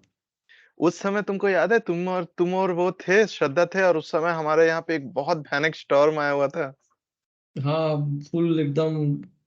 फुल सब कुछ बंद हो गया था. वैसा ये स्टॉर्म देखने को बहुत कम मिलता है. अनिमेष किस टाइम आप आए थे? 2018 में 18 या? 18 आया था मैं. 18 वो कमीशनिंग के टाइम में आया हुआ था. अच्छा अच्छा. तो अभी तो दिसंबर 18 में -21 है. अभी -21. अरे तुम लोग गलत टाइम पे आए थे. उस समय तुम लोगों को नहीं बुलाना चाहिए था. तुम लोगों को बुलाना चाहिए था आफ्टर कमीशनिंग, क्योंकि ये सिस्टम पूरा इंडिपेंडेंट है. पता नहीं, और उस समय कोई मुझे समझ में नहीं आता, उस समय तुम लोगों को कोई गाइड भी किया था कि कुछ करना क्या है, अरे एक्चुअल जॉब नहीं, उस करना है? टाइम एक्चुअली में कुछ हुआ ही नहीं था जैसे चाहिए वैसे कुछ. उस टाइम वहां तो पे अतुल सर हड़बड़ी में बस बुला दिए होंगे कि बुला कुछ दिया, कुछ कर दो. हाँ. अरे नहीं, वहां पे क्या उस टाइम हड़बड़ी में क्यों बुलाया था मैं बताता हूँ. आपका जो वहां पे मेन बंदा था ना, क्या है उसका हाँ, नाम? डोमिनिक था. हाँ, डोमिनिक था. डमनिक. तो वो छोड़ के जाने वाला था. हाँ. तो उस वजह से उन्होंने इमरजेंसी में बुलाया था क्योंकि सारी इंफॉर्मेशन उसी के पास थी. और वो किसी को बिना दिए ही गया है. तो फिर भी वो जो दूसरा एरिक करके जो आता था ना आपके पास बंदा, हाँ, हाँ, एरिक ट्रामले, हाँ. तो उसने अच्छा खासा इंफॉर्मेशन ले रखा था. लेकिन बाद में क्या हुआ, इधर आने के बाद जो हमको इनपुट्स चाहिए थे रिपोर्टिंग के, ये वो मिले नहीं. और उसकी वजह से वो काम अधूरा रह गया. हाँ. और सबसे मेन तो एक्सेस आपका तब सैटेलाइट पे चलता था, तो हम रो हाँ, देते हाँ. थे यहाँ से रिमोटली देखो ना. हाँ, अभी देखो कितना मस्त अभी तो नेटवर्क चल पार्ट रहा. ठीक ठाक हो गया है. हाँ, नहीं तो ये तब चलो. कंपनी के पास अब तो पैसे थे फेब्रुवरी में तो आना चाहिए था एटलीस्ट. सैटेलाइट नहीं थे. अभी सैटेलाइट नहीं, अभी इंटरनेट ठीक है, तो अभी पैसे नहीं है. ऐसे ही होता है यार. ऐसे ही होता है. अभी मैं आपको बात बताता हूँ. मैं मतलब बार बार आपको ये यूवीटीवी का इसलिए बता रहा हूँ क्योंकि मैं जस्ट वहां से आया हूँ. हम्म. ऐसा ऐसा सिचुएशन था कि कुछ महीने पहले पल्प के प्राइसेस एकदम हाई थे, पीक पे थे. अच्छा. और तब इन्होंने क्या किया, उसके पहले इनके पास मतलब लॉस में था, इसलिए इन्होंने प्लांट रिपेयर वगैरह किया नहीं. मतलब जो मेंटेनेंस प्रॉपरली चाहिए था वो हम्म. किया नहीं इन्होंने. तो जब पल्प प्राइसेस एकदम हाई पे थे, ये प्रोडक्शन नहीं निकाल पाए अच्छा. क्योंकि बार बार ब्रेकडाउन होता था. तो प्रोडक्शन ये निकाल नहीं पाए. और तब इनका पूरा मेंटेनेंस में ही चला गया टाइम, प्रोडक्शन निकला नहीं तो प्रॉफिट हुआ ही नहीं. और जब इनकी अच्छे से प्रोडक्शन निकल रहा है अभी, now the pulp price is all time low. तो इनका प्रोडक्शन कॉस्ट भी नहीं निकल रहा है वो प्राइस में. वही तो प्रॉब्लम इन्होंने भी होता है. वही किया कि जब एक्चुअल में पैसे लगाने चाहिए थे तब लगाए नहीं. और अभी हम्म. पैसे है नहीं लगाने के हमारा लिए. हमारे केस में अभी आयरन ओर का प्राइस अच्छा है. अच्छा है. इसीलिए शटडाउन भी नहीं ले रहे हैं कि जब शट तक चल डाउन, रहा है हाँ. चलने दो प्लांट. हाँ. नहीं, ये इंडियन मेंटेलिटी वैसी ही है एक्चुअली. अच्छा, क्या वो आप जहाँ गए थे वो भी इंडियन ही था क्या? आदित्य बिरला. अच्छा, अच्छा, आदित्य बिरला. ये कहाँ पे था आपका? आप कहाँ पे आए हुए थे कनाडा में? ये टेरिस बे करके जगह है नॉर्दर्न ओंटारियो, थंडर बे के पास. आपने थंडर अच्छा, बे अच्छा. सुना है? हम्म. तो थंडर बे के पास टेरिस बे करके एक जगह है, तो वहां पे प्लांट है. अच्छा, अच्छा. ओके, ये अपना SQL सर्वर तो इंस्टॉल हो गया है. Okay, let's move on the pi server. उसके पहले हम क्या करते हैं, एक्चुअली प्रीरिक्विजिट की जरूरत पड़नी नहीं चाहिए, फिर भी let me check if I will be able to copy the prerequisite here. Okay, okay. ये पाई सर्वर जो है, पाई सर्वर के अंदर ही सारे कंपोनेंट्स है ना, आर्काइव, ऐसे हाँ, फ्रेमवर्क एक्चुअली सारे। पहले सेपरेट सेपरेट आता था. अच्छा। 2018 से 2017 से पहले सब सेपरेट सेपरेट आता था. हम्म। अभी ऐसा है कि सब एक एक ही में कर साथ दिया, आ रहे हैं. वो अच्छा की। शिट शिट, ये तो 18 मिनट दिखा रहा है.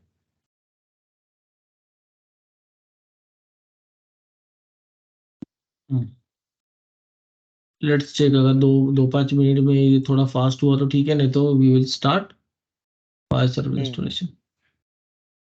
एक्चुअली लास्ट विंटर भी मैं वहीं पे था ना, टेरेस पे मैं था, तो -40 था लास्ट विंटर. अरे मैं पूरा मतलब दिवाली खत्म होने के बाद उधर आया, अच्छा। फर्स्ट वीक ऑफ नवंबर, और first week of March return. तो लास्ट ईयर। पूरा, हाँ अभी लास्ट ईयर का, तो अरे पूरा मतलब आप विंटर, तो पूरा विंटर इधर ही झेले हो पूरा विंटर मतलब। वहां पे था मैं. अरे होता है वो मेरे साथ, ये नसीब है ही खराब, कुछ कर नहीं सकते उसको. ऐसा मत बोलो। हम यहाँ पे 5 साल से लास्ट, मुझे याद नहीं कि मैं last new year Christmas site के बाहर कब देखा हूँ। 2018 के बाद से मैं इधर ही देख रहा हूँ, हर बार, अच्छी बात हमेशा है. साइट पे। मैं तो हर बार ट्राई करके विंटर में 1-2 महीना छुट्टी लेके इंडिया आ जाता हूँ. एक्चुअली पता है क्या सौरभ सर, ये तपस सर ही आपका गेम कर रहे हैं. इट इज बहुत बड़ी प्लानिंग है ये, ऐसे ही है. नहीं तो कैसे हर बार उनको छुट्टी मिलती है और आपको नहीं मिलती, बताओ. वो उसका सिनेरियो नहीं, ही ऐसा खड़ा हो जाता ना। फिर भी तो जाके मतलब जनवरी 10 से फिर से जाके तो हाँ फरवरी हाँ तक रुकना ही है. मतलब पूरा हाँ। विंटर तो कभी भी बाहर नहीं रह सकते हैं. नहीं, बस हाँ 50% हो गया तो बहुत है. हाँ।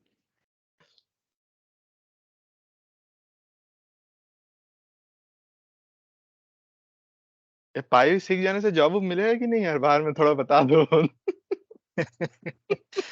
देखो आप क्या करना चाहते हो उसके ऊपर है यार. आप पाए सीख के जॉब लेना चाहते हो तो आई डोंट नो, मीन्स आपका बैकग्राउंड क्या है. बैकग्राउंड तो यार ऑटोमेशन ही कर रहे हैं। हाँ तो मिल जाएगा यार, ऑटोमेशन प्लस पाए है तो मिल जाएगा.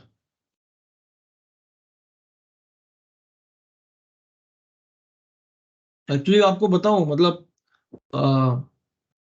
आपको ओएसएस सॉफ्ट के अलावा हम्म। ऑलमोस्ट कोई नहीं मिलेगा जो पाए सिखाएगा. हाँ अरे ओके. अभी ये और ओएसआई सॉफ्ट क्या है ना, वो थोड़ा सा मतलब प्रोफेशनल है बहुत ज्यादा। वो मतलब उसका, और मतलब सब कुछ क्लासरूम में करेंगे तो यही टॉपिक, ये टॉपिक होगा, या फिर अभी ऑफलाइन बोल रहे हो, ऑनलाइन भी हो गया है उनका। बहुत सारा उनका मॉडल्स है, मतलब वीडियो लेक्चर्स भी ले, है। लेकिन वो मॉडल से कभी भी डेविएट नहीं करेंगे. मतलब उनका नहीं, थोड़ा हाँ मतलब बहुत प्रोफेशनल ट्रेनर्स है. मतलब हाँ। उनका और जो रियल टाइम एक्सपीरियंस पता नहीं कितना शेयर करेंगे, जैसे नहीं नहीं, वो वो आप वो कर रहे पता हो। है, वो पता है हमको ना, इसलिए मतलब एक्चुअली आपको मैं बोल रहा हूँ ना, हम भी कभी प्रेफर नहीं करते किसी को भी ट्रेनिंग देना, क्योंकि हम खुद के पेट पे लात क्यों मारेंगे ना. If I hmm. Am training you, I am losing my client, right. Right. क्या तो एक्चुअली हम कभी प्रेफर नहीं करते क्लाइंट को. हाँ हम क्लाइंट को ट्रेनिंग देते हैं, लेकिन हम सिर्फ यूजर ट्रेनिंग देते हैं और एडमिन ट्रेनिंग देते हैं. Actually user training and admin training is different, right. Hmm. और आपको जो दे रहे हैं इंस्टॉलेशन, इंस्टॉलेशन की ट्रेनिंग तो आज तक किसी को नहीं दी है. पहली बार है मेरे लाइफ में मैं किसी को इंस्टॉलेशन की ट्रेनिंग दे रहा हूँ. ऐसा फंडा है, क्योंकि हम देते ही नहीं है इंस्टॉलेशन की ट्रेनिंग या फिर इंटरफेस कॉन्फ़िगरेशन की training and all. We always give you training of client tool, like data link, PI process book, PI hmm. Vision, creating tags. क्योंकि तो क्रिएटिंग ये टैग्स वो हमको पुरता है आपको देना, क्योंकि क्या आप हर एक टैग बनाने के लिए तो हमको कॉल नहीं करोगे, बराबर? तो उस टाइप की ट्रेनिंग ही हम देते हैं। अच्छा अच्छा। और हमारा ट्रेनिंग में सब कुछ इंक्लूडेड है ना, मतलब इंस्टॉलेशन? सब कुछ मतलब मोस्ट ऑफ द पार्ट जो है, जो हम नहीं पढ़ाते, वो इंक्लूडेड है। अच्छा अच्छा, मतलब वो यूजर ट्रेनिंग इंक्लूड, उसको भी मिला के इंक्लूडेड है ना? Right right.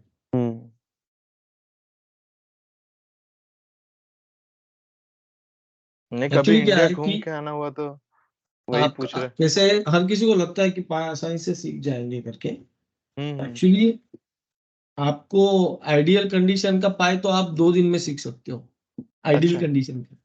हम्म। लेकिन मैं हर बार इंस्टॉलेशन करता हूँ ना, तो हर बार अटकता हूँ कहीं ना कहीं पे, क्योंकि हर बार अलग प्रॉब्लम आता है। क्योंकि हर बार एंड तुम स्क्रैच से नहीं ना करते होगे, तुम कहीं ना कहीं माइग्रेट कर रहे होगे या फिर नहीं नहीं कोई नहीं, एग्जिस्टिंग हर सिस्टम से। बार स्क्रैच, ये देखो हम साल में ज्यादा से ज्यादा 3 से 4 इंस्टॉलेशन होता है, ठीक है? अच्छा। क्योंकि मैं साल भर में ज्यादा से ज्यादा 3 से 4 प्रोजेक्ट पे काम करूंगा, राइट? अच्छा। तो इन पर्टिकुलर मैं ज्यादा से ज्यादा 3 से 4 इंस्टॉलेशन करूंगा, जिसमें पॉसिबिलिटी है कि एक हाथ दो अपग्रेड होगा और 2-3 न्यू इंस्टॉलेशन होंगे। लेकिन अच्छा मैक्सिमम टाइम ऐसे होता है कि हर इंस्टॉलेशन के टाइम पे वी फेस समथिंग न्यू। अच्छा। तो वो तो आपको एक्सपीरियंस से ही आता है, हाँ, मतलब। वो एक हाँ जैसे ऑटोमेशन में भी वही है, जैसे वही है। मतलब हाँ बाहर से ही तो सब कुछ, हाँ, एक सॉफ्टवेयर है चलेगा, हाँ लेकिन जब स्टार्ट करने जाओगे तो बहुत सारे प्रॉब्लम हाँ। आता है। बहुत सारे इशू आते हैं, तो वही। Me log into myossoft.com. By the time I will tell you how to download the license. Okay. Okay.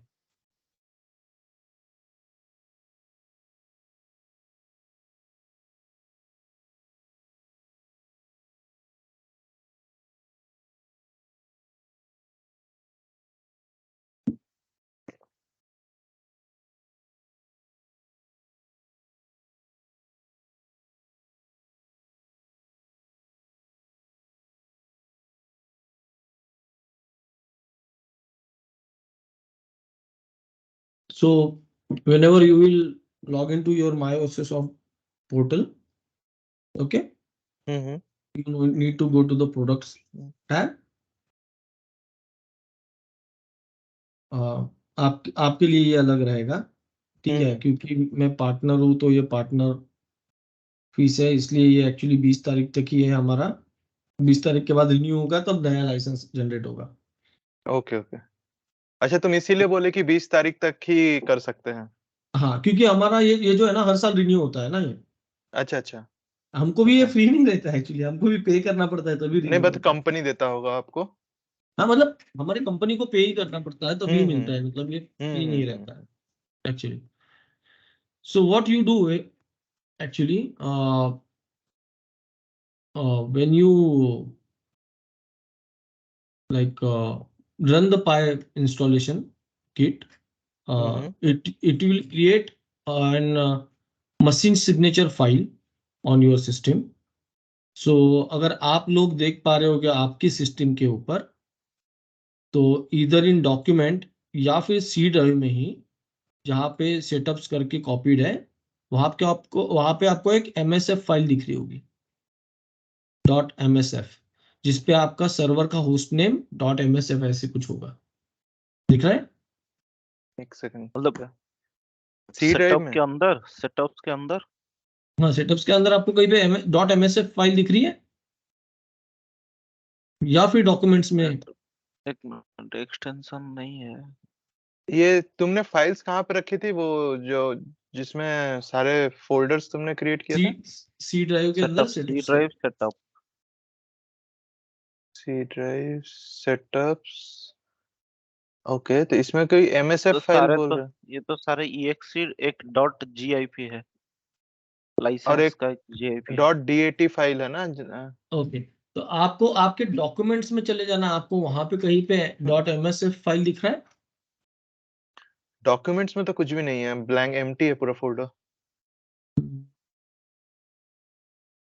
document downloads empty.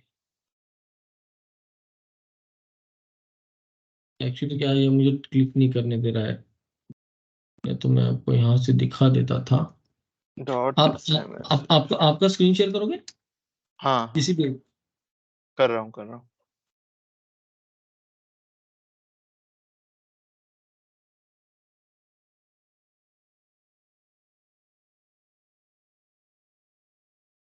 दिख रहा है?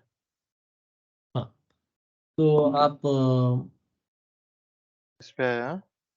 आप वो सेटअप्स में चले जाइए। हम्म। ओके, तो ओके, आपके यहाँ पे आपको नहीं दिख रहा है। आप क्या कीजिए, जो पाई सर्वर का सेटअप है ना, वो रन कीजिए। 1 मिनट में आपको बताता हूँ वो कैसे जनरेट होती है। ओके, एक सेकंड। पाई सर्वर का वो नीचे से सेटअप। नीचे से अच्छा थर्ड। हाँ। तो बिना एक्सेल रन के पाई सर्वर रन कर देने में कुछ प्रॉब्लम नहीं होगा? नहीं, कोई कोई प्रॉब्लम नहीं है, क्योंकि एसक्यूएल की जरूरत नहीं है। मैं आपको बोला ना, वो पुराने वर्जन में था कि आपको पहले एसक्यूएल फिर एएफ करना पड़ता है, लेकिन अभी उसकी ओके कोई ओके। जरूरत नहीं है। ठीक है, आप पाई सर्वर सेपरेट मशीन पे डाल सकते हो, आपका एसक्यूएल और एएफ सेपरेट मशीन पे डाल सकते हो, और वैसे काम कर सकते हो, उसका कोई दिक्कत नहीं है।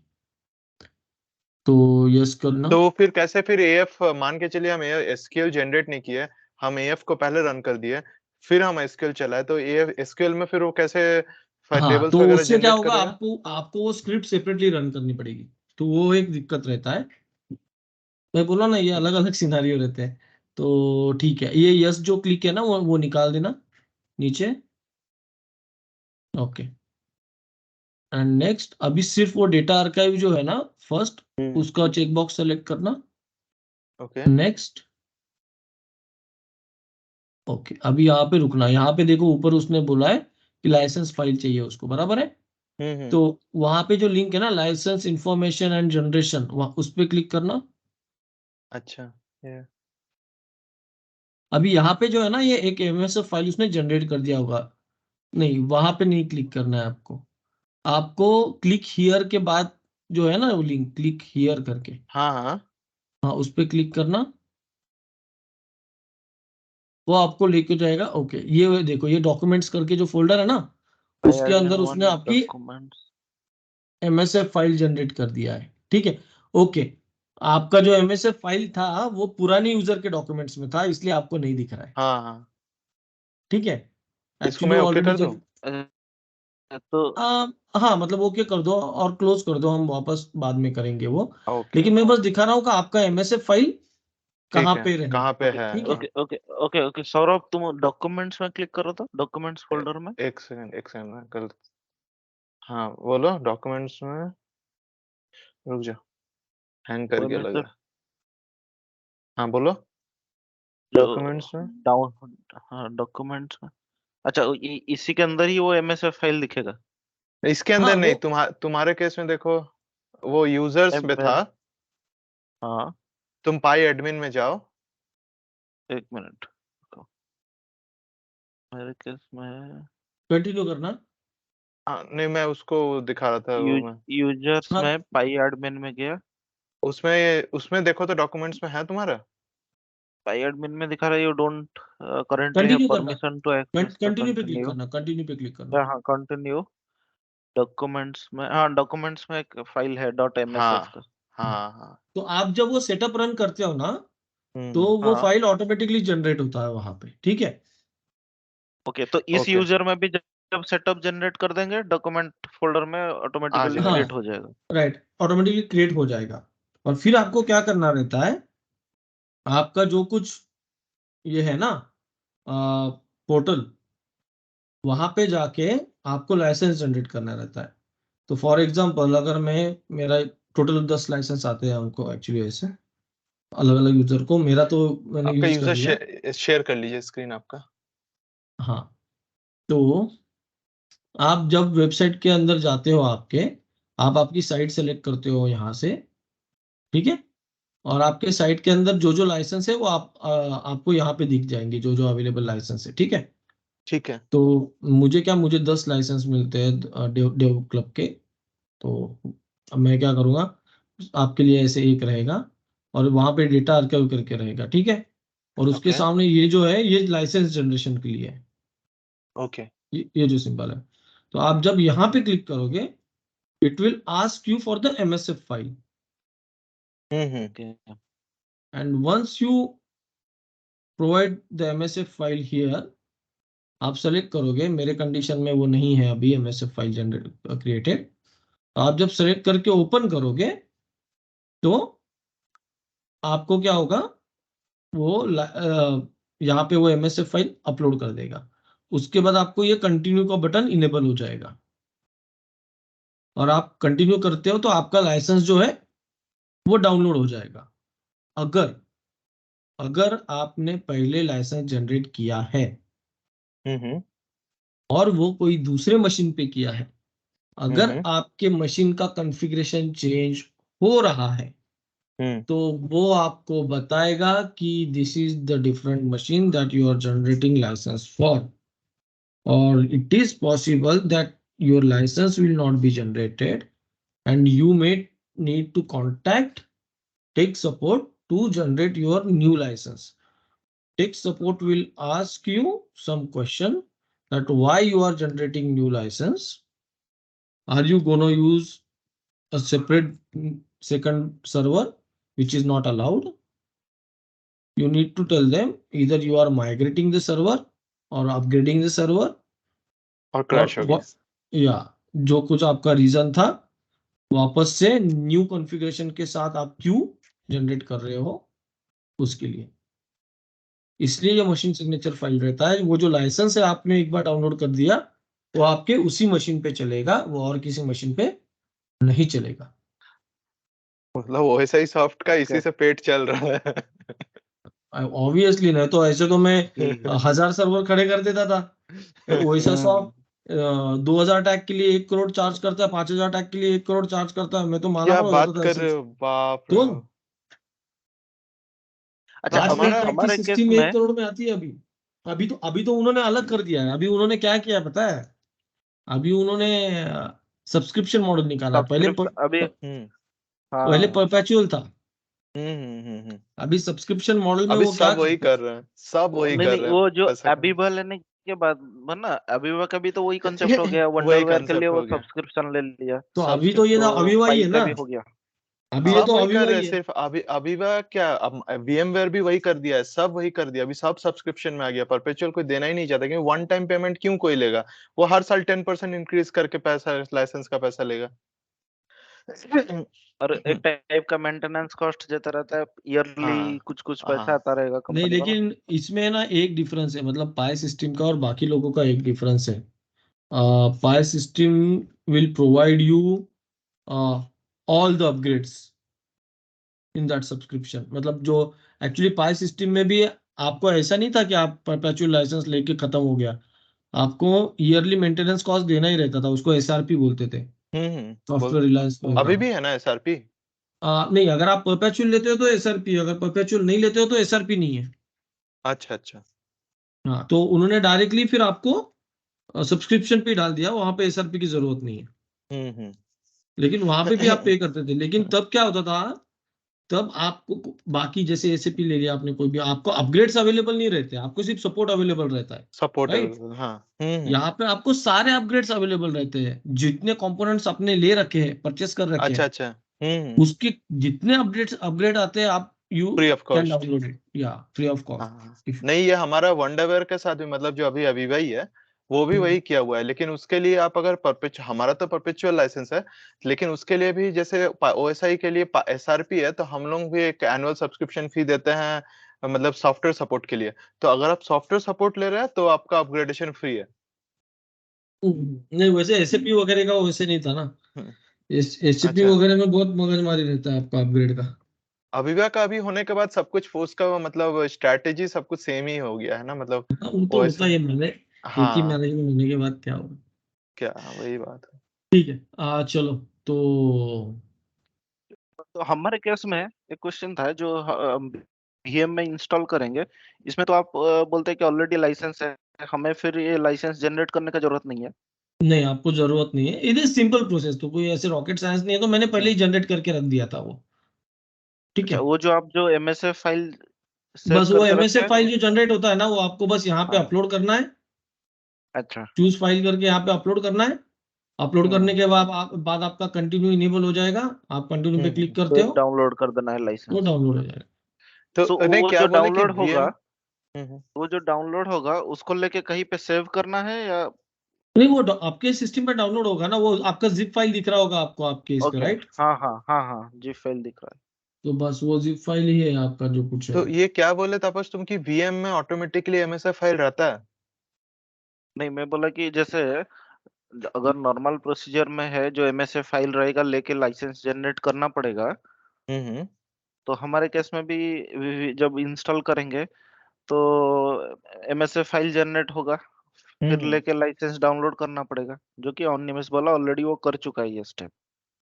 हाँ नहीं, हमारे केस में तो माइग्रेट होगा ना पहले। नहीं नहीं, मैं नहीं हमारे नहीं, सिस्टम का नहीं है, मैं ट्रेनिंग बस हमारा ट्रेनिंग जो के केस की बात कर रहे ट्रेनिंग हो का ना? अच्छा बोल अच्छा रहा हूँ।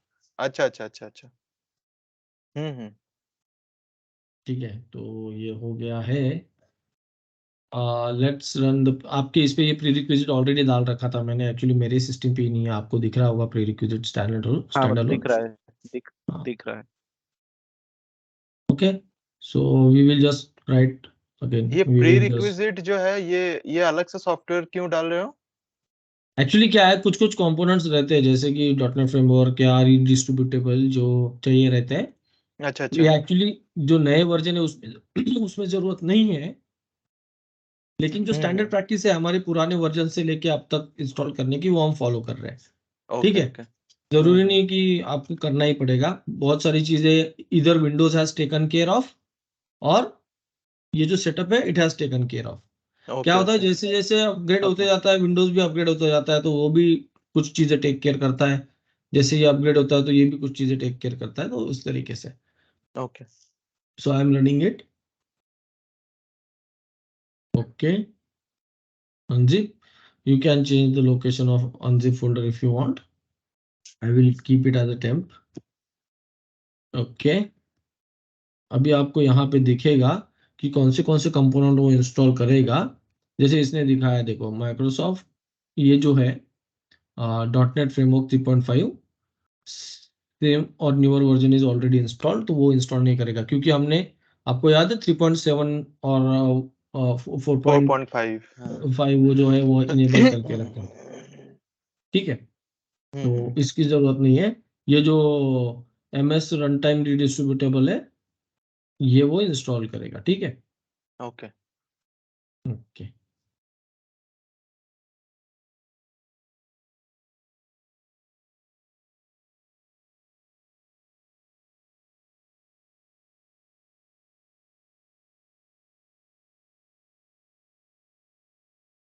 ठीक है, ये हो गया, ये छोटा सा इंस्टॉलेशन था, close. Now what I will do, I will run my भाई server. PyServer installation, okay.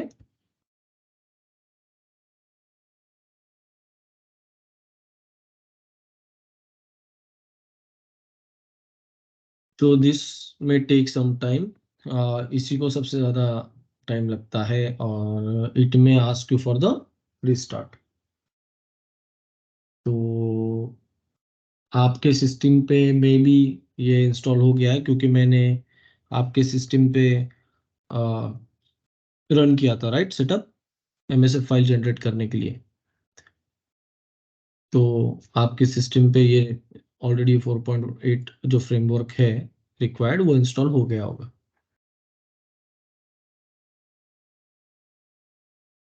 It will take time. तो क्या आप खाना अभी भी उसी मेस में ही खाते हो, वो जो कुछ होता है वहां पे? वो जल गया है, वो जल गया है।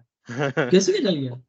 वो पूरा लास्ट इस साल फरवरी में 23rd को फायर हो गया था, शॉर्ट सर्किट हो गया था, तो पूरा वो एक फायर इंसिडेंट था बहुत बड़ा, तो उसमें पूरा मेस कैफेटेरिया जो था वो जल गया। अभी जहाँ पे तुम शायद N की M में रहते थे ना? हम्म, पता नहीं, कोई याद नहीं डॉर्म आ में। रहा।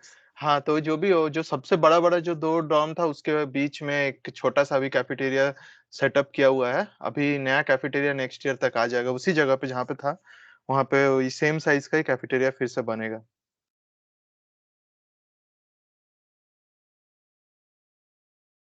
नहीं यार, लेकिन उससे बकवास चिकन मैंने आज तक लाइफ में कभी नहीं खाया कहीं पे। नहीं, तुम जब आए नहीं, थे अभी तब अभी वर्स्ट खाना था। अभी हाँ, अभी कुक अच्छा हो गया है। अभी इन लोग पाकिस्तानी एक कुक लेके आए हैं, नहीं खाना एक्चुअली ये तापस के लिए, तापस उस समय नहीं था, तो मैं भी एग्री करता हूँ, वो सबसे वर्स्ट खाना होता था। तब ऐसा था कि हम लोग फ्राइज खा के घर मतलब रूम पे लौटते थे। इतना खराब खाना था, बट अभी वैसा नहीं नहीं है। मतलब क्या है, हाँ, आप चिकन सिंपल नमक मिर्च हल्दी डाल के उबाल भी लोगे ना तो भी उतना घटिया नहीं लगता। हाँ, इन लोग पकाते नहीं थे सही से। अरे मतलब इन लोग यार, को पहले तो वो इतना गंदा स्मेल करता था। और I am die hard fan of chicken. मतलब मेरा ऐसा है ना कि हम लोग मतलब हम फ्रेंड्स पहले चिकन में डील करते थे। शर्त भी लगाते अच्छा। थे ना तो चिकन के ऊपर शर्त लगाते थे कि इतना मैं फैन हूँ चिकन का। और वहां पे जब चिकन खाया, मैं बोला भाई और कुछ दिन खाता था ना, मैं हमेशा के लिए चिकन छोड़ देता था मतलब। नहीं, उस समय वर्स्ट खाना था। उसके बाद फिर नेक्स्ट ईयर से 1 साल बाद से फिर बहुत इम्प्रूव कर गया, मतलब बहुत ही इम्प्रूव कर गया है। उसके बाद उस समय तो उन लोगों को कुछ पता ही नहीं होता था कि खाना क्या है। उन लोग सब्जी वगैरह बनाते थे तो उसमें हल्दी नमक मतलब कुछ बिना सोचे समझे डालते थे। पकाते भी नहीं थे सही से। तब तब शेफ नहीं थे ना। अभी अभी कोई प्रॉब्लम नहीं है खाने का। अरे वहां पे तो मतलब हम्म। वो एक दो बार वो उनका सब्जी का करी बोलते थे, वो दाल या करी हम्म। जो कुछ बोलते थे। हाँ हाँ। एक तो फ्लावर रहता था और सारी मिक्स दाल उबाल के दे देते थे। वो एक वो बकवास सबसे थी। बेकार खाना था, सबसे तो बेकार उसी समय खाना था। मैंने तो सैलेड के ऊपर ही निकाली है जिंदगी वहां पे। एक्चुअली एक दिन बस ऐसे हुआ ना, एक दिन क्या हुआ कि चिकन बर्गर आया। हम हम्म। खुश, मैं हम्म। और मेरी जो कलीग थी हम खुश, यार चिकन बर्गर मिलेगा भाई, सही है। भाई जब उसका बाइट लिया मैंने तो उसी दिन लगा कि नहीं भाई, खत्म है दुनिया यहाँ पे। उसके बाद और कभी नहीं आया ना तुम। नहीं भाई, हिम्मत नहीं हुई उसके बाद। तो कुछ भी करना है रिमोटली।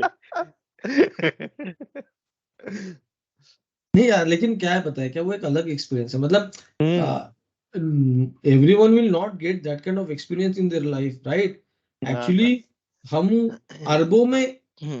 गिने चुने लोग हैं जो ऐसे एक्सपीरियंस लेते हैं, करोड़ों में लोग हैं हम ऐसे। मतलब कभी कभी लगता है हाँ कि भाई, इंडियन में बहुत ही रेयर लोग होंगे जो इस वेदर का यहाँ पे, वेदर भाई बोलो भाई आई ये। Am not talking about weather, we don't go at that remote place यार। हाँ। भाई आप घटिया से घटिया गांव में भी जाओगे तो 200 211 217 कहाँ की पॉपुलेशन है इंडिया में भाई। हम्म। यहाँ पे तो एक बिल्डिंग में उससे 3 गुना लोग रहते हैं। इंडिया में तो एक एक गांव में आपका पॉपुलेशन मोर देन थाउजेंड्स रहता है। राइट। चलो ये जो है ना, अभी ये रिस्टार्ट मांग रहा है मुझे, ठीक है? तो I will do the restart. तो it will take few minutes। तो वही फंडा है, हार्श वेदर को ठीक है नहीं क्या है, वो एक्सपीरियंस मतलब it is actually a good experience. I am not saying it is bad experience. Experience लेने के हिसाब से it is good, but not for the daily routine. Actually जब मतलब हम मोस्टली जब जाते हैं कोई भी इम्प्लीमेंटेशन के लिए, ऐसे ही हाँ हाँ। रहता है, जो रिमोट प्लेसेस ही रहता है, क्योंकि हम्म। यही रहता है। इधर power plant, steel plant, ports रहते हैं, पल्प इंडस्ट्री, कोई भी इंडस्ट्री रहने दो, ये सब सिटी से बाहर ही होता है, सीमेंट प्लांट्स हो गए। हाँ हाँ हाँ। तो हमको एक्चुअली ना कभी कभी अच्छा लगता है, क्योंकि लाइफ में खुद से इंसान कभी ऐसी जगह पे आएगा नहीं ना। हम्म। तो वो एक्सपीरियंस सच में एक अलग एक्सपीरियंस रहता हम्म। है, but it is not good for long term.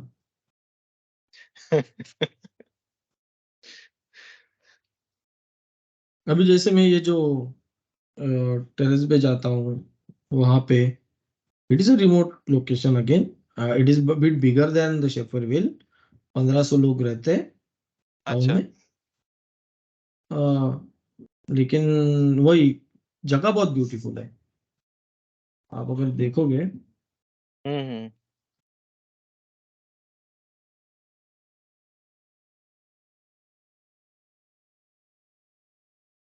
Terrace पे जगह बहुत ब्यूटीफुल है ये। अरे वाह, मस्त जगह है। तो वाटरफॉल्स एक्चुअली ये वगैरह। लेक सुपीरियर के शोर पे है, तो यहाँ पे अच्छा अच्छे अच्छा। वाटरफॉल्स बीचेस वगैरह बहुत अच्छे हैं। तो ये एग्जैक्ट हम्म। शोर पे है लेक सुपीरियर के। तो आजू बाजू में कुछ नेशनल पार्क्स भी है। अच्छा अच्छा, तो टूरिस्ट स्पॉट होगा फिर तो ये। हाँ मतलब it is not tourist spot, but tourist रुकते हैं, मतलब ऑन द वे हम्म। यहाँ पे रुकते ही ये लोग ऐसे हैं। अगर कोई ट्रैवल कर रहा है, आप एक एक नाइट यहाँ पे रह सकते हो, इस काइंड ऑफ थिंग। हाँ हाँ। कुछ है नहीं मतलब यहाँ पे, फॉल से जो आपके कुछ घंटों में देख के हो जाएंगे। अच्छा इफ यू अच्छा। Want to spend time overnight you can stay और यू कैन गो फर्दर अच्छा, उसी के अहेड। साइड में जो आदित्य बिरला का प्लांट है वही है क्या, इंडिया से हाँ आदित्य बिरला ग्रुप? ये तो इधर पे क्या इंडियन मैनेजमेंट है ना, मतलब कैनेडियन है? एक्चुअली बस सीईओ नाम के लिए उन्होंने बिठा रखा है कैनेडियन, बाकी तो अच्छा इंडियन अच्छा। ही मैनेज करता है पूरा। वो क्या अच्छा, है, वो एक इंडिया से ही भेजे हुए हैं सबको? सबको मतलब जो ऑफिस स्टाफ है वो अच्छा खासा है इंडियन, हम्म। बाकी तो लोकल ही है। वो लोकल स्ट्रेटेजी मतलब सेम ही रहता है हर जगह, जहां पे भी इंडियन कंपनी जाएगा तो बोलेगा भाई बाहर का लोग हमसे हैंडल होगा नहीं, तुम इंडियन को रखो। नहीं हाँ, क्योंकि वहाँ का जो वर्क कल्चर है बाहर का, उससे काम कराना भी मुश्किल हो जाता ये है बहुत इंडियन मुश्किल है यार। अभी लोगों को। एक्चुअली ये जो इतना लॉस में चल रहा है ना कंपनी, उसका सबसे बड़ा रीजन वही है, ऑपरेटर डोंट वर्क प्रॉपरली। बहुत हालत खराब हो जाता है इनसे काम करवाते करवाते। और क्या है उनको, पहले तो उनको है ना हजम नहीं होता है कि कोई साला डार्क चमड़ी हमको हाँ। ऑर्डर दे रहा है ना, वो हजम नहीं होता है उनसे। हम्म। चलो, तो आपको ये स्क्रीन दिखा था जब आपने डबल क्लिक किया था, राइट? हाँ। तो अभी we can start installation. I will click on yes. ये प्री सेलेक्ट कर दिया है मैंने, because we don't want OSS of to know that we are doing installation. So okay, next. Again, what I will do, I will try to generate MSF file first. I will click on next. अच्छा, आपने अभी तक ये generate नहीं किया है, वो licence generate नहीं किया है? नहीं तो ओके। अभी ये मेरा MSF जनरेट हो गया है। Okay, I will again need to log into the system.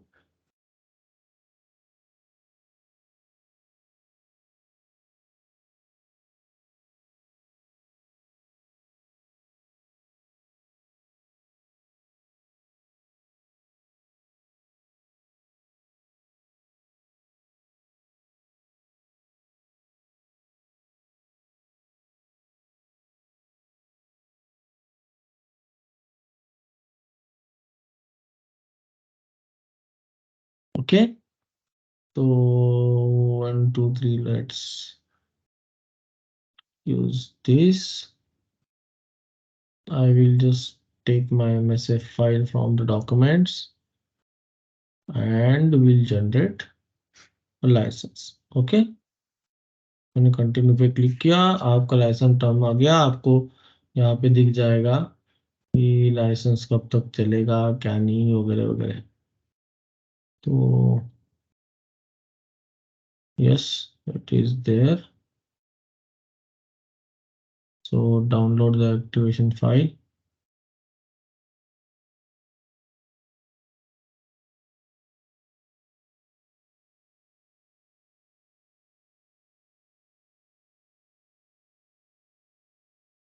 Okay, I may need to do it again because my pop-up was back blocked. So let's do it again.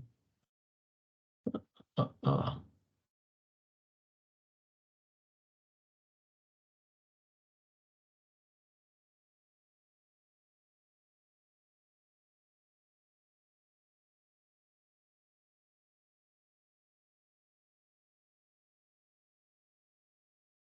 Okay, now it is downloaded.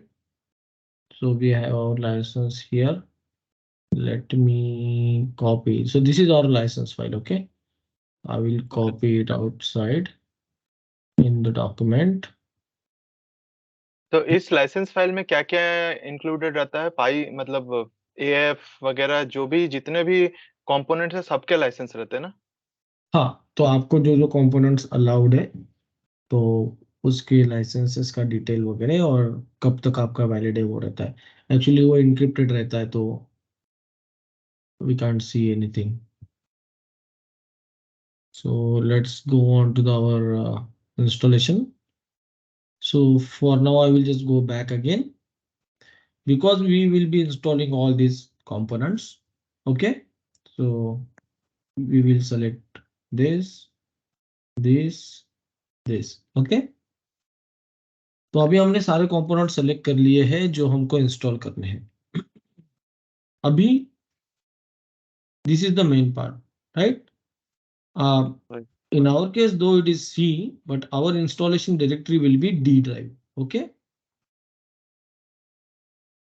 So we will do D here, we will do D here, and for the PyData archive directory, in our case it is F drive, right? F, yes. So, yeah. So as you can see, in our case it is F drive. So you can just mention it that way. But अभी हमारे पास सिर्फ एक ही drive available है. So we are doing all installation on same drive. Okay. So next,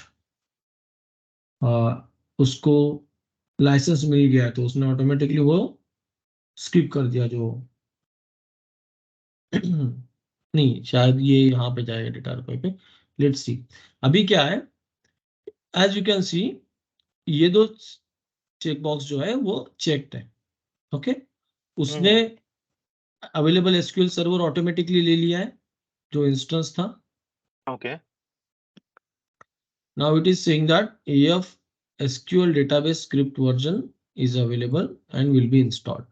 Okay. And then AF SQL script execution version is available and will be installed. ठीक है. ठीक है. तो ये क्या करेगा, ये डेटाबेस का स्क्रिप्ट जो है ना ये एग्जीक्यूट करेगा. Since the AS application service will be installed, you have the option to change the features selections. तो आप एक तो सेपरेटली भी रन कर सकते हो स्क्रिप्ट. ओके, और अलग से भी, जैसे अगर रिमोट एसक्यूएल है तो आपको स्क्रिप्ट कॉपी करके वहां पे रन करना पड़ेगा. ठीक है. वो ऑटोमेटिकली अगर नेटवर्क में है तो वो एसक्यूएल सर्वर को ढूंढ के वो, क्योंकि जैसे वो इसने एसक्यूएल सर्वर को इसी मशीन में है तो फाइंड आउट कर लिया. तो लेट सपोज अगर मैंने एसक्यूएल सर्वर का कनेक्शन यहाँ पे विद द होस्ट नेम अगर मैं उसको लिंक कर दिया. नहीं तो वही, अगर आपने यहाँ पे एसक्यूएल सर्वर का कोई एसएमटी वगैरह डाल रखा है, एसएमटी बोलता हो मैनेजमेंट, मतलब आपको ये स्क्रिप्ट कहीं पे तो भी रन करना पड़ेगा, right? You can not just. तो अगर यहाँ पे कुछ इंस्टेंस डाल रखा है, यहाँ से आप कनेक्ट कर सकते हो एसक्यूएल सर्वर को तो वो कर देगा. Otherwise you need to run it on that separate SQL server. या ओके. ठीक है. अब यहाँ पे देखो इसने क्या किया है, ये लाइसेंस जो है मे बी उसने उठाया है नहीं उठाया पता नहीं, but we will browse the licence file. Okay, तो documents. Okay, I'm selected, open. So it is showing, look, license will expire on 19th December 23. Okay. Yeah. Then again data directory. So आपका historical archive कहाँ पे जाएगा? Actually यहाँ पे आपका F drive आएगा. Future archive यहाँ पे F drive आएगा आपका, और यहाँ पे आपका आएगा E drive. E drive, right? Actually हाँ, एक्चुअली सॉरी, आपका जो यहाँ पे है ना, यहाँ पे डी ड्राइव ही आएगा. एक्चुअली यहाँ पे ना ये PI data archive related file install करेगा. ठीक है. ये जगह पे, तो यहाँ पे आपका F नहीं आएगा, यहाँ पे भी आपका D ही आएगा, तो ये तीनों जगह पे आपका D आएगा, क्योंकि it is just Okay. Installation files. और आपका जो आर्काइव है वो आप यहाँ पे मेंशन करोगे, ठीक है। अभी इसने क्या किया है, ऑटोमेटिकली इवेंट ठीक क्यू है। को डी ले लिया है, but we will change it to C again, क्योंकि अपने पास एक ही ड्राइव है, ठीक है। कोई क्वेश्चन यहाँ पे, कोई कंफ्यूजन? No. नहीं नहीं ठीक है।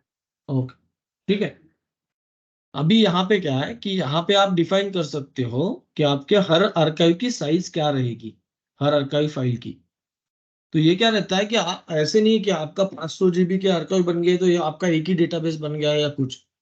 It will store in chunks, ताकि अगर एक फाइल करप्ट हो गया तो आपका बस उस ड्यूरेशन का ही डेटा जाएगा, ना कि आपका सारा का सारा डेटा जाएगा।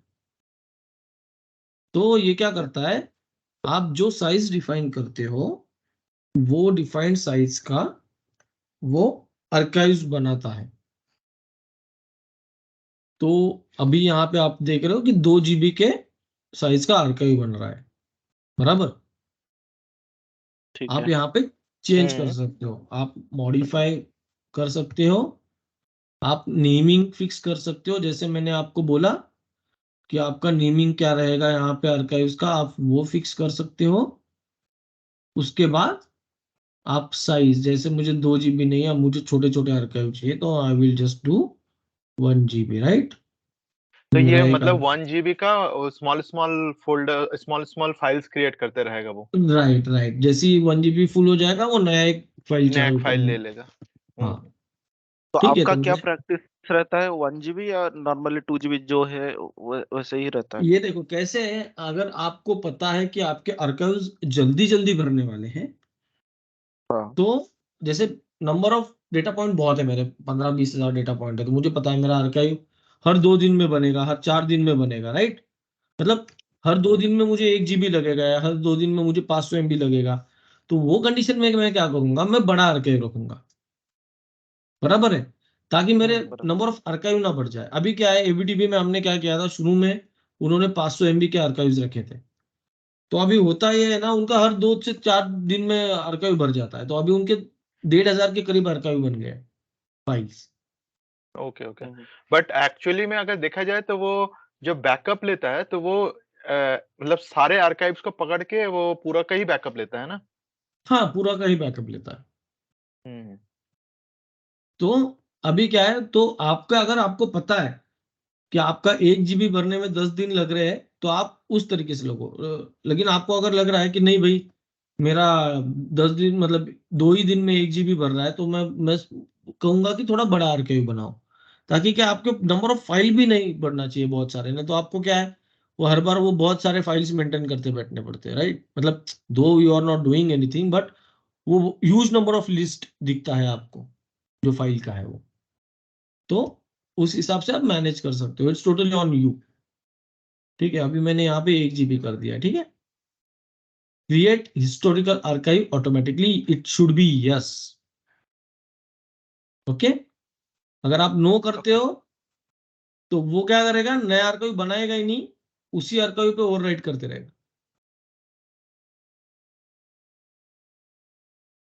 इस ओके, केस में तो फिर डेटा लॉस नहीं होगा। हाँ, इसलिए तो बोला ना, इट शुड बी यस। अच्छा। ठीक है, तो वो ऑप्शन ही मतलब देने का क्या है उसका पर्पस से क्या होगा अगर, फिर तो उसका कुछ फायदा ही नहीं है ना उस नहीं, ऑप्शन कुछ का। कुछ रहते हैं, जैसे आपके साइट लेवल रहते हैं ना, साइट लेवल सिस्टम छोटे बना देते हो आप, बराबर, जो कि साइट जस्ट लेवल मतलब। जैसे मैंने बताया, आपका कोई विंड फार्म है या आपका कोई ऑयल रिग है, ओके राइट। ओके। तो वहां पे आप क्या करते हो, आपका छोटा सिस्टम रखते हो। क्यों क्यों, हम्म। क्योंकि आप डेटा लॉस नहीं चाहते हो। क्या है, जितना दूर रहेगा आपका इंटरफेस और पाई सर्वर, हम्म। उतना आपका डेटा लॉस होने के चांसेस ज्यादा रहते हैं, बराबर। राइट हाँ। या फिर क्या होता है कि आपका इंटरफेस से डेटा पाई सर्वर पे जाएगा, अगर पाई सर्वर अवेलेबल नहीं, नेटवर्क अवेलेबल नहीं है, तो वो डेटा एक्सेसिबल होगा ही नहीं जो लोकल लोग हैं उनको, बराबर है। क्योंकि हम्म। डेटा तो इंटरफेस में ही अटका पड़ा है, क्योंकि नेटवर्क नहीं है, हम्म। बफरिंग हो रहा है, इंटरफेस में अटका पड़ा है। हम्म। तो जब तक रीएस्टैब्लिश नहीं होता है कनेक्शन, तब तक साइट वाले जो लोग हैं उनको एक्सेसिबल रहेगा ही नहीं। तो ऐसे टाइम पे क्या करते हैं, वो साइट पे एक सर्वर रखते हैं, और वो सर्वर क्या करता है, कंटिन्यूअसली डेटा इंटरफेस से लेते रहता है, क्योंकि लोकल कनेक्टिविटी थोड़ी बेटर रहती है, बराबर, एक ही नेटवर्क में रहता है तो। और फिर अच्छा अच्छा उस पाई सर्वर से दूसरे पाई सर्वर में भेजा जाता है, जो सेंट्रल पाई सर्वर है। तो ऐसे कंडीशन में वो क्या करते हैं कि भाई मैं ओवरराइड कर सकता हूँ, क्योंकि मेरा मेन डेटा तो सेंट्रल पाई सर्वर में है अवेलेबल, राइट। तो मैं इस पे क्यों सारा डेटा सेव करूँ, मतलब दो दो जगह पे क्यों सेव करना है सारा डेटा। मतलब अलग अलग सिनारियोज है, अलग अलग हाँ, रिक्वायरमेंट्स मतलब है। उनका आर्किटेक्चर ही वो अलग बना के रखे हुए हैं। हाँ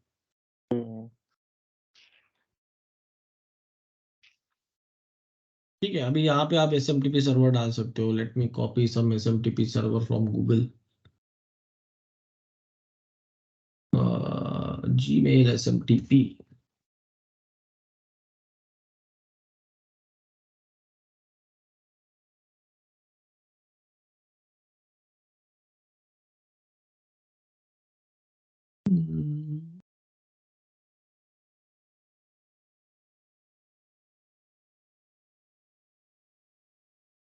तो आप यहाँ पे आपका SMTP सर्वर डाल सकते हो, ठीक है।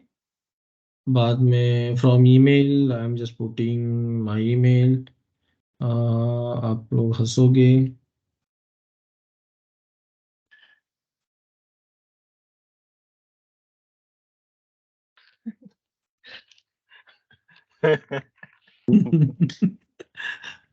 ये ऐसे नो कामों के लिए यार। मैं ऐसी ईमेल बना के रखा हूँ।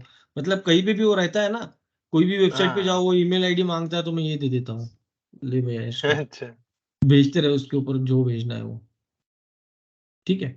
तो ये रिक्वायर्ड डिटेल थी, इसलिए फिलअप की। आपका पाई विजन का URL आप यहाँ पे डाल सकते हो अगर चाहिए तो, ओके, जब कभी बनेगा।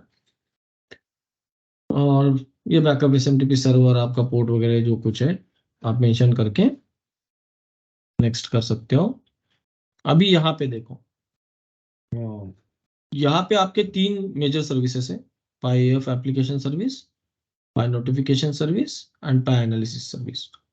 So what is suggested, you can create separate domain service users for these services with required privileges, required access, and you can mention that those users here and put the password and then click next, ठीक है। तो वो एक standard practice है। इसमें आप ऐसे भी रख सकते हो। शुरू में तो हम ऐसे ही रखते थे, क्योंकि बहुत बार तो डोमेन में रहता ही नहीं है मशीन, तो हम ऐसे ही रखते थे। तो लेकिन अभी अगर क्या करते हो, डोमेन में रहने से क्या करना पड़ता है? नहीं, करना पड़ता है ऐसे नहीं, but you can do right to improve your security. Instead of the anti service user, you can mention dedicated domain service accounts. तो ओके आप यहाँ पे डोमेन सर्विस अकाउंट यहाँ पे बना के यहाँ पे मेंशन कर सकते हो, और लाइक पासवर्ड वगैरह डोमेन डाल नेम के। ना, डोमेन सर्विस अकाउंट मतलब डोमेन नेम का बात कर रहे हो? और नहीं होस्ट नहीं, डोमेन? डोमेन नेम सर्विस या डोमेन यूजर? डोमेन यूजर क्या रहता है, अलग अलग टाइप के यूजर्स रहते हैं, राइट। हम्म जैसे आपका जो स्टैंडर्ड यूजर रहेगा, कुछ यूजर अकाउंट बनते हैं सिर्फ सर्विसेज के लिए, जिसपे सिर्फ सर्विसेज रन होती है। मतलब उसको क्या है, कंट्रोल्ड प्रिविलेजेस रहते हैं। जैसे वो अकाउंट से आप RDP नहीं ले पाओगे, वो अकाउंट से आप सर्टन थिंग्स नहीं कर पाओगे, तो वो अच्छा रिस्ट्रिक्टेड रहता है। तो हम्म उसको कुछ जगह पे अच्छा एक्सेस रहता है, जैसे सर्विसेज रन करना वगैरह वगैरह जगह पे, लेकिन RDP वगैरह अलाउड नहीं रहते। तो इस तरीके के डेडिकेटेड सर्विस अकाउंट बनाए जाते हैं, जो आपके डोमेन अकाउंट्स रहते हैं, मतलब जो AD के अंदर बनते हैं आपके। अच्छा तो वो आप यहाँ पे दे सकते हैं। अच्छा, आप डोमेन अकाउंट का बात कर रहे हो, ओके ओके अंडरस्टूड, समझ गया। डोमेन यूजर भी नहीं, domain account. It is almost same, right? Just नहीं, with डोमेन अकाउंट क्या होगा ना, डोमेन अकाउंट अकाउंट के अंदर फिर यूजर्स क्रिएट होता है ना? यूजर्स, हाँ हाँ वही। हाँ। I don't have that much knowledge about that, but हम एक डोमेन यूजर ही लेते हैं एक्चुअली। मतलब सर्विस यूजर बोलते हैं हम, एक सर्विस अकाउंट बोलते हैं एक्चुअली हम उसको, डोमेन सर्विस अकाउंट। तो अलग अलग सर्विस अकाउंट बनते हैं हमारे। तो may be you know it better, लेकिन हम क्या आईटी को बोल देते हैं कि भाई हमको कुछ सर्विस यूजर अकाउंट बना के दे दो, जिससे हम ये रन करेंगे। नहीं, तो तुम ठीक सही है। हो रहे हो। मैं एक्चुअली अभी तुमको दिखाया था, मैं खोल के रखा हूँ यहाँ पे। तो यूजर जो है, इसमें हम लोग डिफरेंट डिफरेंट अकाउंट टाइप्स बनाते हैं। वो यूजर्स के अंदर में ही डिफरेंट अकाउंट्स बनाते हैं, एंड देन हम लोग एक जो यूजर्स रहेंगे वो बना के हम लोग उसको असाइन करते हैं कि भाई इसका प्रिविलेजेस इस अकाउंट में जो भी प्रिविलेजेस हम दे रहे हैं, ये पर्टिकुलर इंसान के पास ये प्रिविलेज ये जाएगा। तो मतलब हम हर एक यूजर, जैसे मेरे पास मान के चलो हंड्रेड्स ऑफ यूजर्स है, तो मैं हर हंड्रेड्स ऑफ यूजर्स के लिए सेपरेट सेपरेट नहीं ना बनाऊंगा। तो मैं क्या वो करता हूँ कि नहीं, उस जो आप बोल रहे हो ना उसको हाँ, हमारे टर्म्स में आइडेंटिटीज बोलते हैं। अच्छा, हाँ, मतलब क्या है कि आप रोल्स डिफाइन करके रखे हो और आप बस वो रोल असाइन कर रहे हो उसको। असाइन कर दे रहे हैं, हाँ हाँ। राइट। Yes. तो एक यूजर आईडी रहेगा, आप बस उसको एक रोल असाइन कर दे रहे हो। तो hmm similarly service account is a role, and whenever you will create a domain user and you will assign that service account role to that user, that will be your service user account. Right. Okay. तो यहाँ पे हम क्या place करेंगे, ये ये जो service एंटिस? मतलब आपका डोमेन नेम रहेगा और वो यूजर यूजर नेम रहेगा। ओके ओके, ये एंटी एंटी एंटी सर्विसेज की जगह पे आपका डोमेन नेम आएगा और यहाँ पे हम्म आपका यूजर नेम आएगा। अच्छा ठीक है। मैं आपको दिखाता हूँ, मैंने ना एक के लिए किया था। Let me check if I can open it. कहाँ गया कहाँ गया?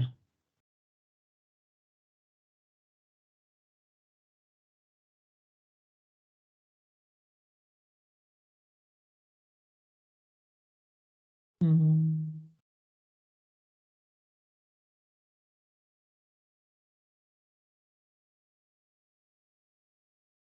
हम्म,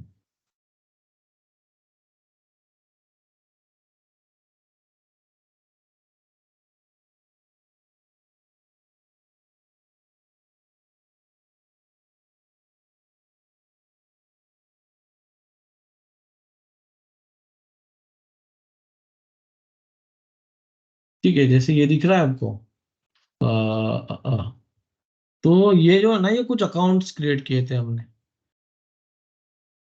ठीक है। हम्म। तो ये यूजर नेम थे। तो डोमेन आता था यानी रिफाइनरी करके, और ये यूजर नेम रहते थे। जैसे पाई इंटरफेस सर्विसेज के लिए ये अकाउंट यूज होता था। बफर सर्विसेज के लिए एक यूजर था। एनालिसिस सर्विसेज एफ के लिए एक, पाइविजन के लिए, वेब एपीआई के लिए एक। तो ऐसे ऐसे अलग अलग यूजर हमने क्रिएट किए थे। तो ये ऐसे दिखते थे, देखो, यानी रिफाइनरी ये अकाउंट।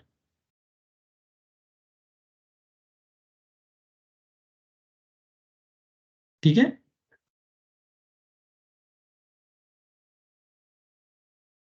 डॉट एसवीसी, ये पाई डैश एफ डॉट एसवीसी जो है, ये तो सर्विस का हो गया ना?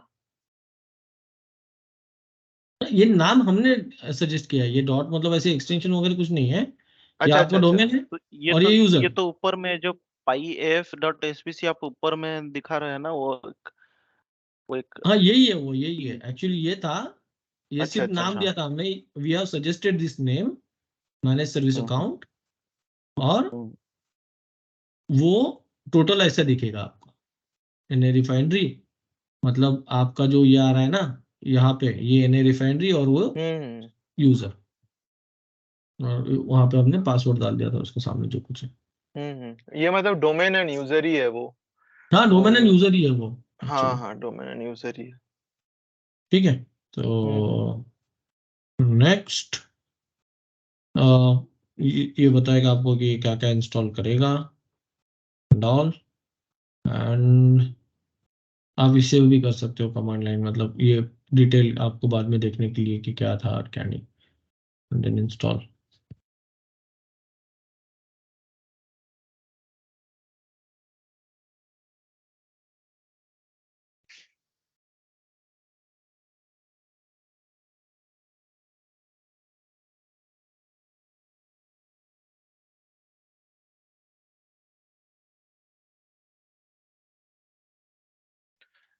तो ये जो तुम कनाडा वाला प्रोजेक्ट कर रहे हो, ये क्या वो CGIT कनाडा अतुल सर के थ्रू हो रहा है सब प्रोजेक्ट्स? आम हाँ मतलब काइंड ऑफ अतुल सर के थ्रू, मतलब क्या है वो अभी मेरे मतलब बॉस का और उनका क्या एंगेजमेंट है वो आई डोंट नो। हम्म। मतलब ही वाज मतलब जब ये किया था तो वो पार्टनरशिप में उन्होंने ओपन किया है हाँ कंपनी। अच्छा अच्छा।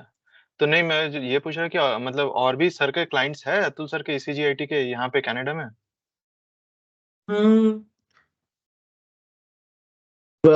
ब्राया करके एक है, मतलब कंपनी के क्लाइंट है अभी जो नहीं कुछ है मैं, मतलब हाँ उनका मतलब जो कुछ कंपनी है के वो। क्लाइंट्स तो इंडिया से एंगेजमेंट है ना कनाडा से क्योंकि पहले तो नहीं था ना अतुल सर कनाडा वाला, तो वो हाँ एक्चुअली उसी के लिए मतलब कनाडा का रीजन हैंडल करने के लिए ही वो एंटिटी ओपन किया था। Okay okay. हम्म।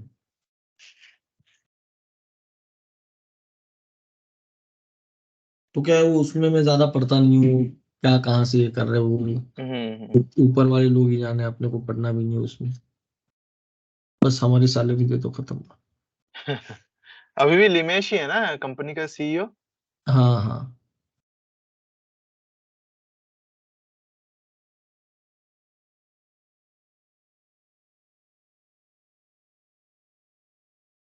तो तुम जो कनाडा वगैरह आते हो तो इसमें मतलब एक्स्ट्रा मिलता है कि बस वो जो पर डे मिलता है वही सब बस बस? पर डे, बस पर डे में ही मिलता है, एक्स्ट्रा कुछ नहीं मिलता है। अच्छा अच्छा। उसमें से ही बचाओ, उसमें से ही गुजारा करो। हम्म। एक्चुअली पता है क्या, कभी कभी इसलिए अच्छा लगता है वो रिमोट प्लेस, क्योंकि वो पर डे में खर्चा ही नहीं होता है, क्योंकि खर्चा करने के लिए कुछ रहता ही नहीं है। खर्चा करने के लिए कुछ रहता ही नहीं है वहां पे। वहाँ बस वॉलेट बंद करके बैग में रख दो। बस तो जाओ ये बस। आदित्य बिरला वाला भी वही है क्या? वहां पे भी कैंप वगैरह बना के रखे हुए हैं? नहीं नहीं, वहां पे तो प्रॉपर ये है, मतलब अपार्टमेंट्स मिलते थे हमको। अच्छा अच्छा, कंपनी अरेंज ही? हाँ मतलब सर्विस अपार्टमेंट टाइप दे देते थे वो, हम्म। और फिर खाना पकाओ खुद का। अच्छा, वो खुद से ही देना पड़ता खाना वगैरह, खुद से ही खरीद के मतलब हाँ सामान बस वगैरह? सामान खरीदो और खाना पकाओ। हम्म। ये देखो ऐसा टाउन है ये। Setup they will provide. तो ये दिख रहा है ऐसा टाउन है। तो ये मिल है अच्छा और अच्छा। जितनी मिल है, जितना एरिया मिल का है उतना ही टाउन का है। तो आ, लेकिन अच्छा है, मतलब यहाँ पे आपको लाइट हाउस है और ये गोल्फ क्लब है अच्छा, और अच्छा अच्छा। ये बीच है। तो I use to stay here, here in on Kenogami, तो मैं मोस्टली तो अकेले ही वही। कि साथ में कोई रहता था? नहीं है मेरा मतलब अपार्टमेंट में तो अकेले ही रहता हूँ तो। नहीं, अपार्टमेंट में अकेले, बट साथ में टीम कोई गए थे कि तुम अकेले ही नहीं नहीं, मैं कमीशन? अकेले अकेले अकेली अकेली मतलब मेरी कंपनी अच्छा से मेरी टीम से अकेला ही। अच्छा। वही तो बड़ी मैं यही अपार्टमेंट में रहा हूँ, कभी यहाँ पे रहा हूँ कभी यहाँ पे रहा हूँ। अभी लास्ट टाइम जो था मैं वो इस वाले अपार्टमेंट में था, ये ये वाली साथ में बालकनी कोई में। रहने से थोड़ा अच्छा लगता है, अकेले अकेले में मजा भी नहीं नहीं है। तो मैं क्या करता था, मैं ये वाली बालकनी में रहता था। तो ये यहाँ पे एक बंदा रहता है वो साइड से, तो अच्छा अच्छा। वो उसकी फैमिली इंडिया में ही है, तो वो तो एम्प्लॉय आदित्य बिरला का। तो फिर हम्म। उसी के साथ जाना आना करता था, और फिर उसी के यहाँ पे खाना पीना पका के अच्छा अच्छा, तब सही था। उसको। नहीं, कोई साथ वाला मिल गया तो ठीक है, मतलब इंडियन वगैरह। नहीं अगर अकेले पूरा पड़ गया तो फिर मतलब अच्छा प्लेस है, लेकिन ब्यूटीफुल प्लेस है, मतलब अगर ऐसे देखोगे ना आप, जैसे वापस। हम्म। बीच वगैरह है, टाइम पास के लिए अच्छी जगह था। नहीं वो लगता है मतलब, लेकिन ठीक है बीच भी अच्छा है, ब्यूटीफुल बीच है। लेकिन ठंडी रहता है ज्यादातर। तो हाँ हाँ। ये एक फॉल है, और एक्चुअली वो जो दूसरा वाला फॉल दिखता है ना, वो ये साइड में है, इसके वो साइड में। तो आप यहाँ से ये जो अच्छा अच्छा ट्रेल, ये जो ट्रेल दिख रहा है आपको, अच्छा, ये यहाँ से ट्रेल वॉक आपको करके जाना पड़ेगा। वॉक करके भी जा सकते हो, नहीं तो फिर हाईवे से भी है वो। हम्म। वो ये ये ट्रेल है उसके लिए।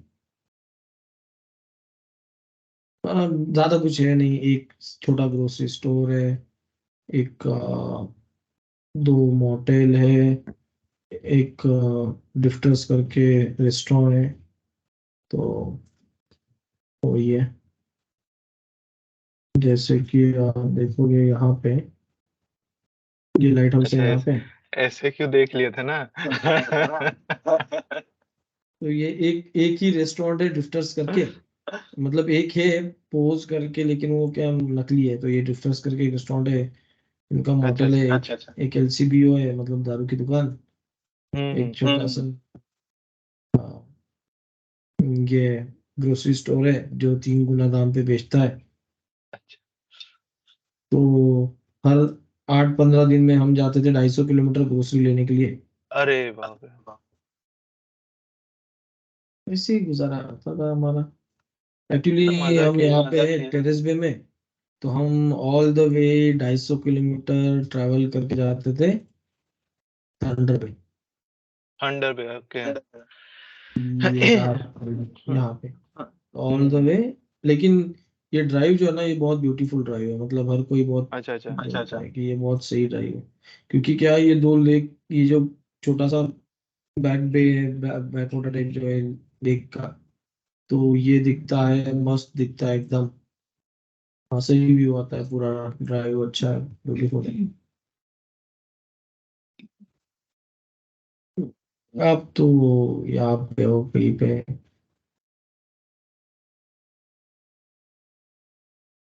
ये पुणे में न्यू ये रहा है ना का शेफर। शेफरविल। लेकिन आपका ये दिखता नहीं है यार, मतलब जो सैटेलाइट्स है ना, ये पूरा हाँ माइनिंग है, देखो ना माइनिंग एरिया है पूरा। ये देखो, ये और आपको दिखने पॉइंट दिख ये दिख रहा है, ये तो ये दिख दिखाने रहा के लिए, हाँ, दिखाने के लिए कुछ है ही नहीं है। है। ये दिख रहा है ना यहाँ से। ये कैंप है ना, ये कैंप है। हाँ हाँ ये कैंप है हाँ। देखो जल गया एक्चुअली अभी ये देखो। अभी अभी दिख रहा है, पता है, मतलब पिछले 2-3 साल तक ये दिखता ही नहीं था, ये कैंप दिखता ही नहीं था ये। हाँ देखो ये जल बस गया, मैं देख रहे हो किस कैफेटेरिया नहीं है। वो सिक्योरिटी रीजन के लिए ब्लॉक करके रखे थे, अभी जल गया तो दिखा दिए। अभी कैफेटेरिया नहीं है, देखो खाली है। ये हाँ नया सेटअप है, ये जो अब ये देख रहे नया हो व्हाइट सेटअप है। वाला, हाँ हाँ। ये क्या नया कैफेटेरिया है। ये क्योंकि क्या है, मैं सिर्फ किससे पहचानता था पता है, कि ये करके, ये जो है ना ये ट्रैक, हाँ हाँ हाँ हाँ। मैं बस इसी से पहचानता कि ये है, क्योंकि वो दिखता था ना अपने को हम्म। जाते टाइम बस। Anyway, let's go back to installation, ठीक है। हम्म। तो इंस्टॉलेशन कंप्लीटेड। लेट्स क्लोज ये दिस। इंस्टॉलेशन हमारा पाई इसका हुआ ना, एएफ सर्वर और डेटा आर्काइव सब हो गया। सब हो गया, सब हो गया। क्या है, अभी यहाँ पे एसएमटी नहीं है, तो मैं आपको एसएमटी बोल रहा हूँ, SSMS, SQL server management studio नहीं होगा यहाँ पे। अच्छा नहीं है, ठीक है। तो मैं आपको कनेक्ट करके ओपन करके पाइप नहीं दिखा सकता हूँ, लेकिन यहाँ से आपको दिख जाएगा जो कुछ है, ठीक है। सो नहीं, इसमें अगर मेरे लेट्स को पाई अगर एएफ को मुझे अलग से इंस्टॉल करना पड़ता, तब मैं कौन सा कंपोनेंट्स को हटाता और कौन सा कंपोनेंट्स को लेता, मतलब मुझे आर्काइव अलग करना अलग सिस्टम में चाहिए था और एएफ को अलग सिस्टम में चाहिए था। हाँ, तो सिर्फ आप जो 4 आपका सिलेक्शन था ना, एक उसमें से पॉइंट सिर्फ पे जो सिलेक्शन था 4 का, वहां पे हम्म। मुझे अगर डिफरेंट पीसी में यूज करना है तो मैं सिर्फ एफ को ही सिलेक्ट करूंगा। राइट, नहीं सिर्फ एफ वैसे ही में, है ना? मतलब क्या है कि आप डेटा आर्काइव एक इस पे डालोगे, टोटल 4 कंपोनेंट थे, हाँ। ठीक है। एक था पाई हम्म डेटा आर्काइव, दूसरा हम्म था पाई एएफ सर्वर, तीसरा था पाई एनालिसिस सर्विसेज, चौथा था पाई नोटिफिकेशन, ठीक है। हम्म। तो आप क्या करोगे, अगर 2 सर्वर बनाने हैं आपको, एक डेटा आर्काइव का और एक एएफ का, तो आप डेटा आर्काइव एक इसमें डालोगे और बाकी 3 कंपोनेंट एक इसमें डालोगे, ओके ओके। ठीक है। लेकिन आपको अगर एनालिसिस सर्विसेज भी अलग निकालनी है, तो फिर आप क्या करोगे, आप डेटा आर्काइव एक जगह पे डालोगे, आप एनालिसिस सॉरी एएफ एक जगह पे डालोगे, और फिर आपके एनालिसिस सर्विसेज और नोटिफिकेशन जो है वो अलग सर्वर पे रन होंगे। ओके, तो बट हम आपके ऊपर ऐसा है। करने पे भी हम डेटा आर्काइव होस्ट से भी जाके हम एएफ को कनेक्ट कर सकते हैं ना, मतलब हम उसमें कोई भी हाँ हाँ, चेंजेस क्या वगैरह। रहता है ये आपका एक्चुअली, ये जो है ना ये क्लाइंट है, ठीक है। ये जो हम्म। पाई सिस्टम एक्सप्लोरर है ना ये क्लाइंट है। एक्चुअली मैं मेरे सिस्टम से भी कनाडा का एएफ कनेक्ट कर सकता हूँ। Okay okay. तो आपको अगर दिखाऊंगा मैं, ठीक है, मेरे यहाँ पे भी पाई सिस्टम एक्सप्लोरर इंस्टॉल है। तो हम्म। मुझे कुछ नहीं करना है, यहाँ से बस वो सर्वर कनेक्ट करना है और मैं यहाँ से एक्सेस कर पाऊंगा। सेम मेरे यहाँ पे भी एसएमटी इंस्टॉल्ड है, अच्छा तो अच्छा। मैं सब यहाँ से एक्सेस कर सकता हूँ। I don't need to take RDP all the time, and which अच्छा इज अच्छा, नॉट मतलब वो। Suggested even. एक्चुअली वो सजेस्टेड भी नहीं है, तो इसलिए मैं बार बार आपको जो बोल रहा था ना कि कंपोनेंट आपके लैपटॉप पे इंस्टॉल करना है, I will again hmm. Say, if you want to try, you should install the Pi data link and AF client on your system। क्योंकि अगर कल परसों से हम चालू करते हैं बाकी चीजें, हम्म। तो आपको आपके सिस्टम से ही एक्सेस करना सही रहेगा। नहीं, जैसे मैंने क्या क्या इंस्टॉल करवाया ना, मैं बताता हूँ। अ, एक सेकंड, तो वो क्लियरिटी हो जाएगा फिर ना तो पाई, क्या नाम उसका, फोल्डर क्या नाम से आता है? पाई करके आएगा, पाई सिस्टम, पाई। स्टार्ट मेनू में पाई सिस्टम करके रहेगा। स्टार्ट मेनू में पाई सिस्टम लिख रहा हूँ, बट खाली सिस्टम मैनेजमेंट कंसोल दिख रहा है। स्क्रीन शेयर करोगे?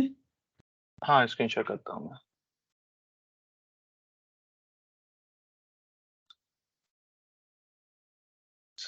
अच्छा, सर्वर क्या किया? नहीं, आप नहीं सर्वर पे हो क्या? या आपके सिस्टम पे हो? नहीं नहीं, मैं ये देखो, तो अपने ही नहीं सिस्टम पे तो था मैं। वैसे मत करना, वैसे सिर्फ स्टार्ट मेनू पे क्लिक करना हम्म। और नीचे जाना पी में।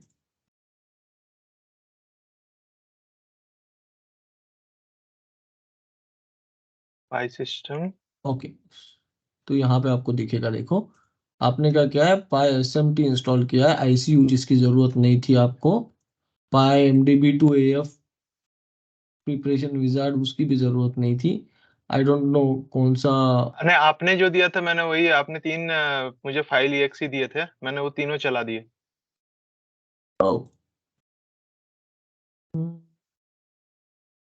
लेट मी चेक, से तो नहीं होना चाहिए। मैंने आपको कहाँ पे शेयर किया था ये? ये आपने ईमेल पे शेयर किया था, मैं आपको दिखाता हूँ। ये मैंने रखा हुआ है इस पे। इंस्टॉलेबल्स दिखाना मुझे जरा। हाँ, ये आपने दिया था मुझे। पाई एफ क्लाइंट पैच 4, तो आपका सिस्टम नहीं नहीं नहीं, explorer sorry open. Sorry sorry, नहीं नहीं, ये नहीं आप दिए थे। आपने मुझे दिया था, मैंने कहाँ पे उसमें रखा था? 3 फाइल था। हाँ, उसमें 3 फाइल था। एक एक एसएमटी होगा, एक डेटा लिंक होगा, और एक पाई एफ क्लाइंट होगा। हाँ, पाईएफ क्लाइंट SP3 पैच 4। ये एक सेकंड रुको, अभी पता चल जाएगा।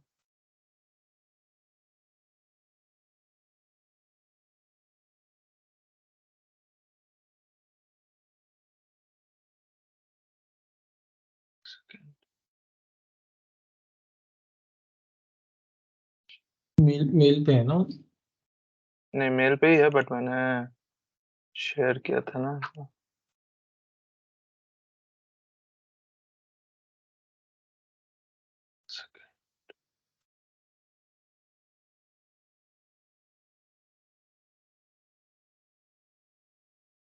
पॉइंट पे ही मैंने रखा है।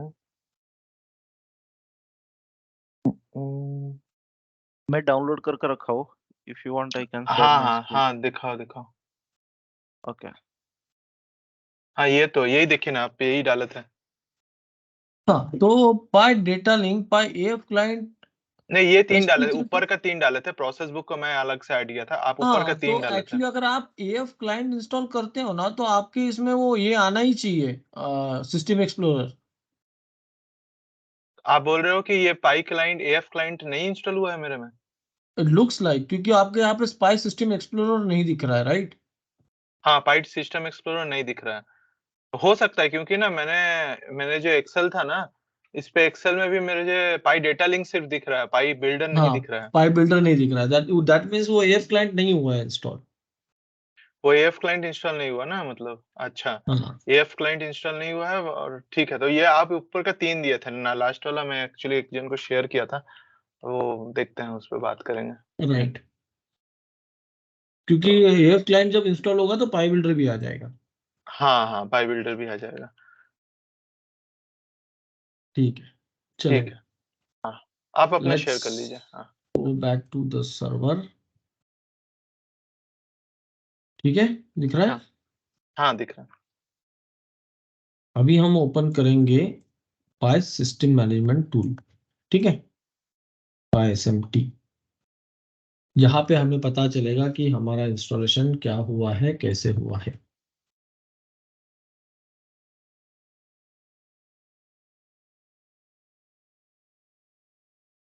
ठीक है, तो जब आपका सर्वर इंस्टॉल हो जाएगा तो इस तरीके से कुछ दिखेगा। When you will click on this, it will connect the server. सबसे पहले हम चेक करेंगे कि हमारा डेटा आर्काइव कैसा है। तो आप ऑपरेशंस में जब जाओगे तो आपको आर्काइव्स दिखेंगे। So right now there will be a single archive with 1 GB, जो हमने डिफाइन किया था। जिस तरीके से हमने नाम डिफाइन किया था PySRV1, और टाइम स्टैम्प आएगा जब वो आर्काइव क्रिएट हुआ था उसका। ठीक है, तो अभी क्या हुआ है देखो वापस। अभी ये जो टाइम स्टैम्प है उसने कहाँ का लिया है मुझे नहीं पता। या आपके यहाँ का भी टाइम स्टैम्प नहीं है और मेरे यहाँ का भी नहीं है। ठीक है, तो it may create issue when you will pull the data, right? तो ये अपने से गलती हुआ है। तो मेक श्योर कि आप जब सेट करोगे तब यहाँ पे आप ठीक से मेंशन करना। Let me do it. Date time region formatting,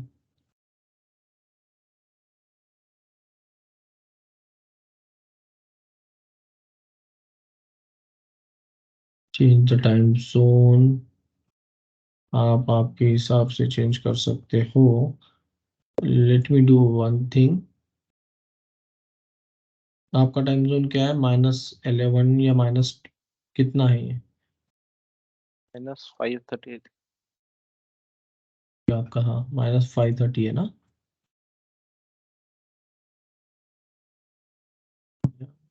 5:30 Canada. नहीं, यहाँ पे तो 5 ही है, 5:30 तो कुछ दिख नहीं रहा है आपसे 5 कुछ तो। ये ईस्टर्न कौन सा वाला? हाँ वही है, हाँ वही है, eastern time US and Canada. Okay, let me set it that way. Okay, okay, ठीक है, अभी आपके हिसाब से हो गया है ये।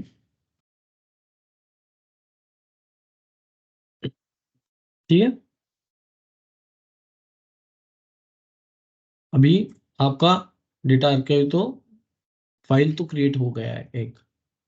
ठीक है, हम्म। आपका बैकअप में आपको कुछ नहीं दिखेगा क्योंकि अब तक बैकअप हुआ नहीं है। ठीक है, आप जब लाइसेंसिंग में जाओगे यहाँ पे तो आपको आपका लाइसेंसिंग का डिटेल्स दिखेगा। आप जब जनरल में जाओगे तो ये 10,000 टैग का लाइसेंस है, जो ट्रायल लाइसेंस है। आपको इसका एक्सपायरी डेट भी यहाँ पे दिखेगा। आपका अगर प्रीपेचुअल लाइसेंस है तो यहाँ पे नेवर एक्सपायर करके आएगा। ठीक है, आपको यहाँ पे दिखेगा कि कितने टैग आप डेटा स्ट्रीम यूज, अगर आपने कुछ टैग कंज्यूम किए, कुछ टैग क्रिएट किए, तो वहाँ पे दिखेगा आपको कितने टैग्स बने हैं वगैरह। ठीक है, नंबर ऑफ टैग्स कहाँ दिखेंगे? नंबर ऑफ ये टैग्स अभी आपका लाइसेंस कितने टैग का है ये दिखेगा। टोटल लाइसेंस कितने टैग का है, ये 10,000 टैग का लाइसेंस है। उनके 16 इनबिल्ट टैग्स रहते हैं उनके, तो इसलिए वो 16 टैग आपको एक्स्ट्रा देते हैं ताकि वो आपके 10,000 बराबर हो जाए। ठीक है। उनके 16 ऑटोमेटेड क्रिएटेड टैग रहते हैं, तो वो आप वो ये करके देते हैं, और आपने उसमें से कितने कंज्यूम किए यहाँ पे दिखेगा। मेरे में ठीक है। तो ये नहीं दिख रहा, डेटा स्ट्रीम अलाउड वो नहीं दिख रहा है। वो तो वो अवेलेबल ही नहीं है, डेटा स्ट्रीम अलाउड। कौन से इसमें, TSMC में? हम्म। लाइसेंसिंग क्या दिख रहा है आपको यहाँ पे? लाइसेंसिंग तो एक्सपायर्स तो नेवर दिख रहा है। क्रिएटर सिस्टम है, एक्टिवेशन ये ग्रेस टाइम दिख रहा है, HA grace time 25920000। Installation ID दिख रहा है और ये तो दिख रहा PCH ये नहीं दिख रहा है ना। है, दिखना तो चाहिए, क्योंकि ऐसे कभी कंडीशन देखी नहीं मैंने कि नहीं दिख रहा है।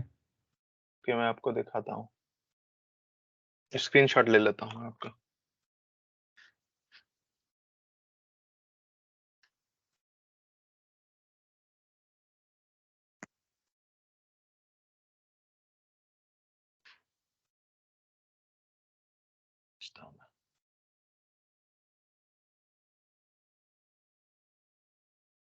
ये देखिए मैंने आपको ये किया है।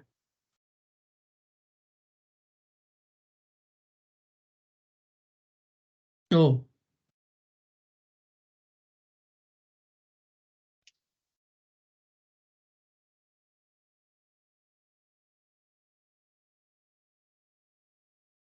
बाकी थोड़ा एक्सपांड करके देखना, क्योंकि होना तो वही पे चाहिए। आज तक मैंने और कहीं पे नहीं देखा है वो। हम्म,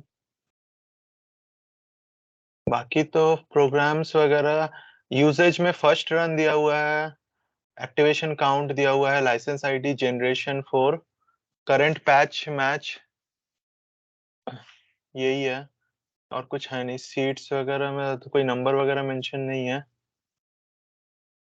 ऐसे तो होना रिसोर्स नहीं चाहिए एक्चुअली, वो यहीं पे दिखता है, जनरल में ही दिखता है। मतलब मैं आपको कोई भी कितने भी सर्वर दिखा दूं ना, तो ये यहीं पे दिखता है वो।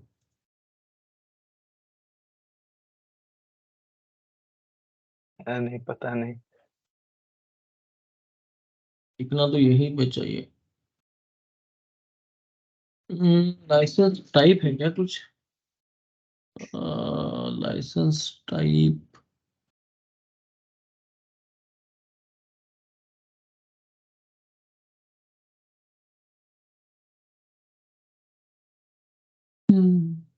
नहीं ऐसे होना तो नहीं चाहिए यार। ठीक है आगे बढ़ते हैं अब जब हम्म, बाद में इस पे आएंगे। ठीक है चलेगा। तो ये है, फिर आपको जैसे मैं बोला, आप AF लिंक यूज कर सकते हो आपका कन्वर्ट करने के लिए। ठीक है। बैकअप हो गया, लाइसेंसिंग हो गया, ये मैसेज लॉग है।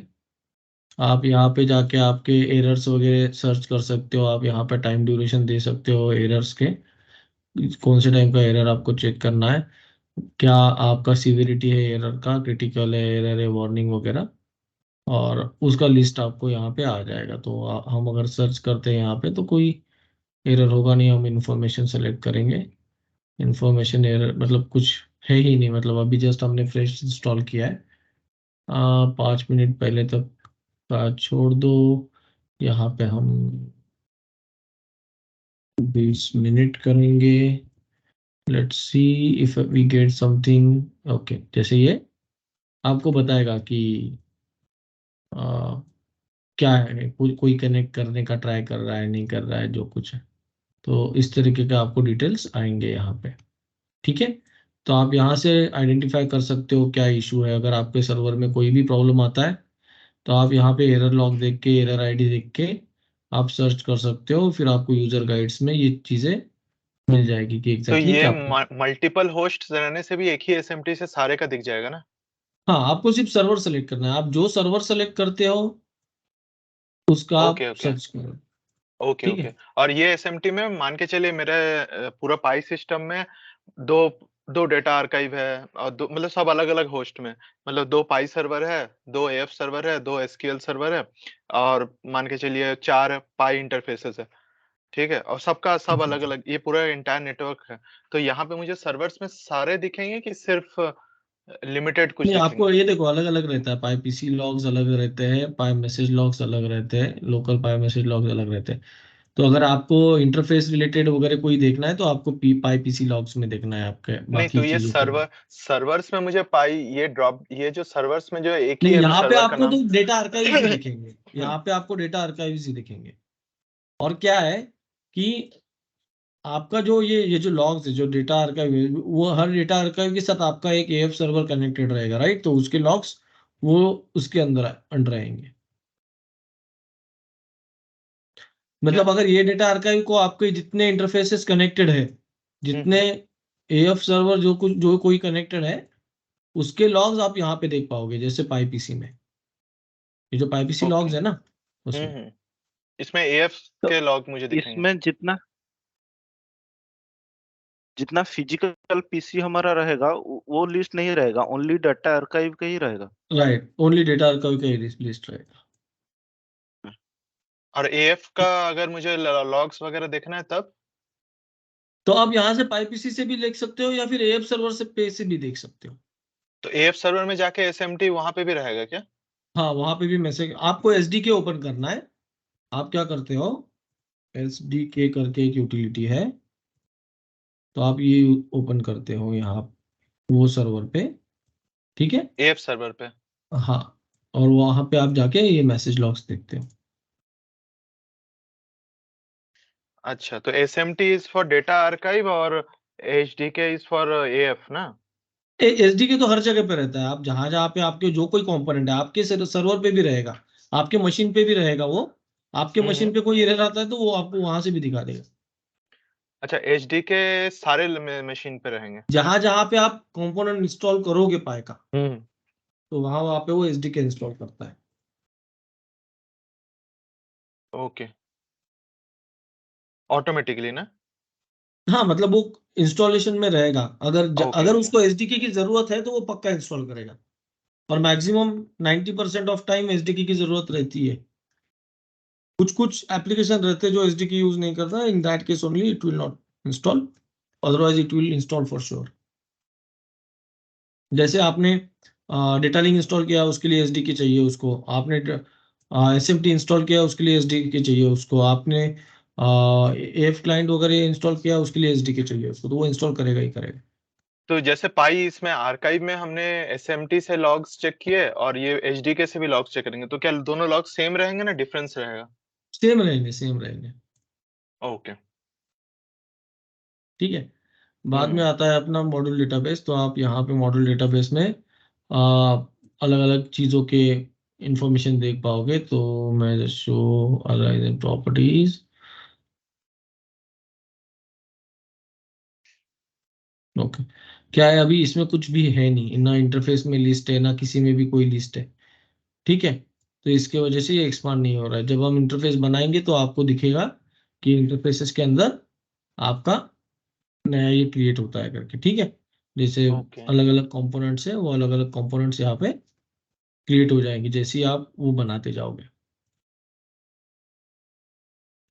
ये नेटवर्क मैनेजमेंट स्टैटिस्टिक है कि कौन सा सिस्टम क्या कनेक्ट कर रहा है किसको, कौन से सर्विसेज कैसे रन कर रहे हैं। तो आप यहाँ से देख पाओगे कि कितना कहाँ से क्या कम्युनिकेशन हो रहा है आपके नेटवर्क में।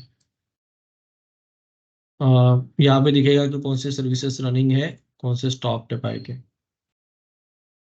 तो आप यहाँ से कर सकते हो अगर कोई स्टॉप वगैरह करना है तो।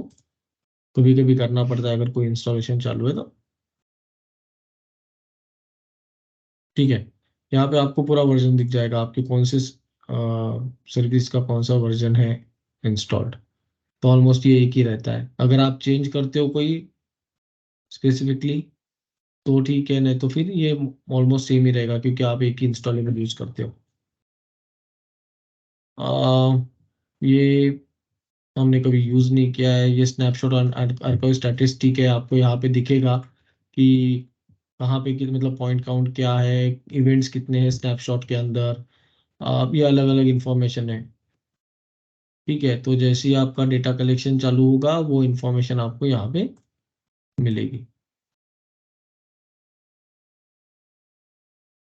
ट्यूनिंग पैरामीटर में क्या है कि आपको बाकी सारी इंफॉर्मेशन मिलती है कि जैसे यहाँ पे कि आपका कौन सा फाइल कहाँ पे, अगर ये कॉन्फ़िगर्ड है तो जैसे आर्काइव रूट कॉन्फ़िगर्ड है, हमने सी में किया है, आपका आर्क फ्यूचर आर्काइव कहाँ पे बन रहा है वो आपको दिख रहा है, और बाकी चीज़ों की क्या मिनिमम साइज है मैक्सिमम साइज है, उस हिसाब से जैसे ये सारी इंफॉर्मेशन जो है वो आपको यहाँ पे मिलती रहेगी। सेम बैकअप के रिलेटेड कि क्या है मैक्सिमम, मतलब जो जो आप कॉन्फ़िगर करते हो। अभी हमने बैकअप कुछ कॉन्फ़िगर किया नहीं है, राइट? तो जैसे ही बैकअप कॉन्फ़िगर होगा तो उसके रिलेटेड आपको इन्फॉर्मेशन यहाँ पे मिल जाएगी। तो ये एक्चुअली ये डिटेल इन्फॉर्मेशन है, ये मोस्ट ऑफ द टाइम आप यूज नहीं करोगे ट्यूनिंग पैरामीटर, और it is again suggested if you don't know it in details, then you should not touch the tuning parameters, otherwise it will affect your pi server. Okay, तो tuning parameter के लिए एक separate document है, वो एक बहुत बड़ी चीज, मतलब क्या है कि ये यूज नहीं होता है इसलिए हम उसको ये भी नहीं करते, लेकिन आपको अगर हर पॉइंट का चाहिए तो एक डॉक्यूमेंट है, मैं आपके साथ शेयर कर दूंगा, you can look into it.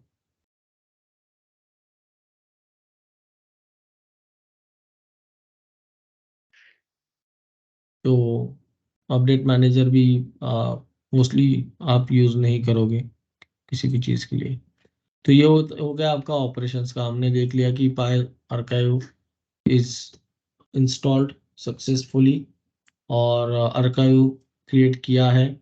क्योंकि हमारे पास कुछ भी टैग्स क्रिएटेड नहीं है इसलिए हमको कुछ दिख नहीं रहा है। एक्चुअली इनिशियली ऐसे होता था कि पाई ऑटोमेटिकली कुछ टैग क्रिएट करता था, तो लेट्स सी अगर उसने किए हैं। पहले साइनोसाइड करके टैग ऑटोमेटिकली क्रिएट होते थे, लेकिन अभी आप देख पा रहे हो उसने एक भी टैग क्रिएट नहीं किया है।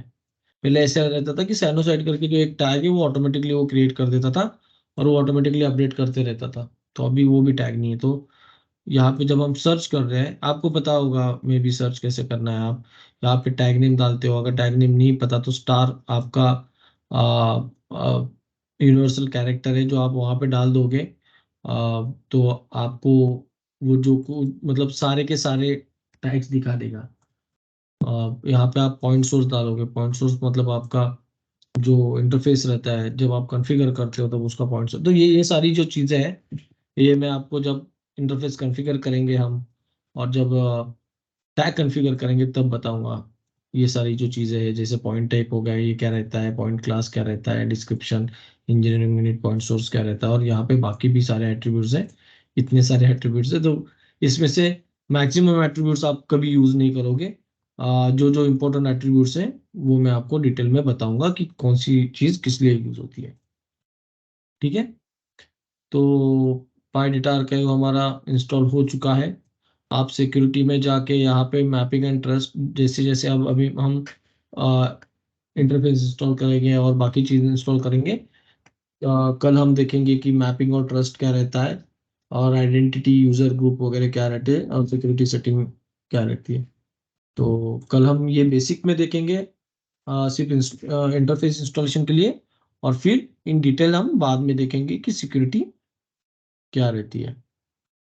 ठीक है, फिर पॉइंट्स में आप देख सकते हो कि डिजिटल स्टेट्स क्या क्या है। जैसे ये सिस्टम डिजिटल स्टेट है, जो कुछ आप यहाँ पे डाल सकते हो। अगर आपका ऑन ऑफ करके डिजिटल स्टेट है, रनिंग स्टॉप करके है, या फिर आपका मल्टीपल इसका इन्यूमरेटर है, लाइक आपका जो मोड्स रहता है ऑटो, मैनुअल, कैस्केड करके जो आता है दैट टाइप, तो आप यहाँ पे डिजिटल स्टेट डिफाइन कर सकते हो कि मेरा अगर डिजिटल सिंबल 0 आ रहा है तो उसका मतलब क्या है, 1 आ रहा है तो उसका मतलब क्या है, 2 आ रहा है तो उसका मतलब क्या है, and then that you can use in the tag configuration. वो मैं आपको सेम बता दूंगा जब टैग कॉन्फ़िगरेशन करेंगे हम। ठीक है, यहाँ पे आप परफॉर्मेंस इक्वेशन लिख सकते हो जो अभी यूज नहीं होता है, अभी तो सारा एएफ में ही होता है, लेकिन यहाँ पे आप टोटलाइजर वगैरह परफॉर्मेंस इक्वेशन लिख सकते हो। ठीक है, सेम आप यहाँ पे पॉइंट बिल्डर में जब नए पॉइंट क्रिएट करने रहते हैं आपको, आप यहाँ पे नाम डालोगे टैग का, और यहाँ पे टैग क्रिएट करोगे बाकी इंफॉर्मेशन भर के। जब हम टैग क्रिएशन का सेशन लेंगे तब मैं आपको डिटेल में बताऊंगा कि हर टैग में आप क्या करते हो और क्या इंफॉर्मेशन रहती है। सेम पॉइंट क्लास, जैसे इनबिल्ट पॉइंट क्लासेस रहते हैं, आप यहाँ पे अगर देखोगे पॉइंट बिल्डर में आपके ये पॉइंट क्लास है, जैसे क्लासिक है, बेसिक है, टोटलाइजर है, तो ये इनबिल्ट पॉइंट क्लास है। तो आप जब नॉर्मल टैग बनाते हो तो क्लासिक यूज करते हो, या फिर टोटलाइजर जैसे यहाँ पे परफॉर्मेंस इक्वेशन बनाते हो, टोटलाइजर बनाते हो तो आप टोटलाइजर वगैरह यूज करते हो। तो आप यहाँ पे नए न्यू पॉइंट क्लास भी डिफाइन कर सकते हो अगर चाहिए तो। ठीक है, उसके बाद पॉइंट सोर्स टेबल, मतलब आपका डेटा कहाँ कहाँ से आ रहा है। अगर आप अलग अलग इंटरफेसेस बनाते हो तो आपकी जो इंटरफेस है वहाँ पे आप टाइम पॉइंट सोर्स डिफाइन करते हो, और कौन से पॉइंट सोर्स से कितने टैग्स आ रहे हैं आपको यहाँ पे दिखेंगे। तो यहाँ पे जैसे टोटलाइजर के 0 टैग्स है, आप अगर कोई आपका OPC1 OPC2 OPC3 करके पॉइंट सोर्स अगर डिफाइन करते हो तो वो नाम यहाँ पे आएंगे, और उसके उससे कितने टैग्स आप क्रिएट किए हैं उसके लिए, तो उसका लिस्ट यहाँ पे आएगा।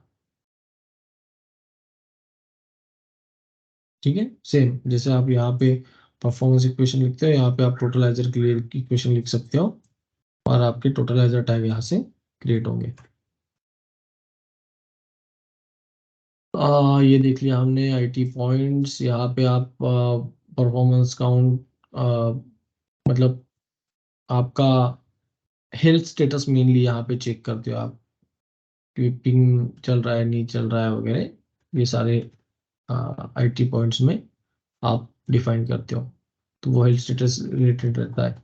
ये इंटरफेसेस आपको यहाँ पे इंटरफेस जितने बनाते हो आप, तो उसका इंटरफेस लिस्ट यहाँ पे दिखता है। Same with the auto point sync list. ये बैच का है। आप अभी बैच डेटाबेस बैच जनरेटर कोई यूज नहीं करता है, everyone is using PI, sorry EF में इवेंट फ्रेम्स करके जो है वो यूज होता है। ठीक है, तो ये मेनली जो जो आप यूज करोगे पाई में मैंने आपको वो सब बता दिया है। ठीक है, तो आपका data archive is ready to receive and collect the data. Any question here? नहीं नहीं ठीक है। Okay. Similar way में we will open the Pi System Explorer. Okay. तो तेरी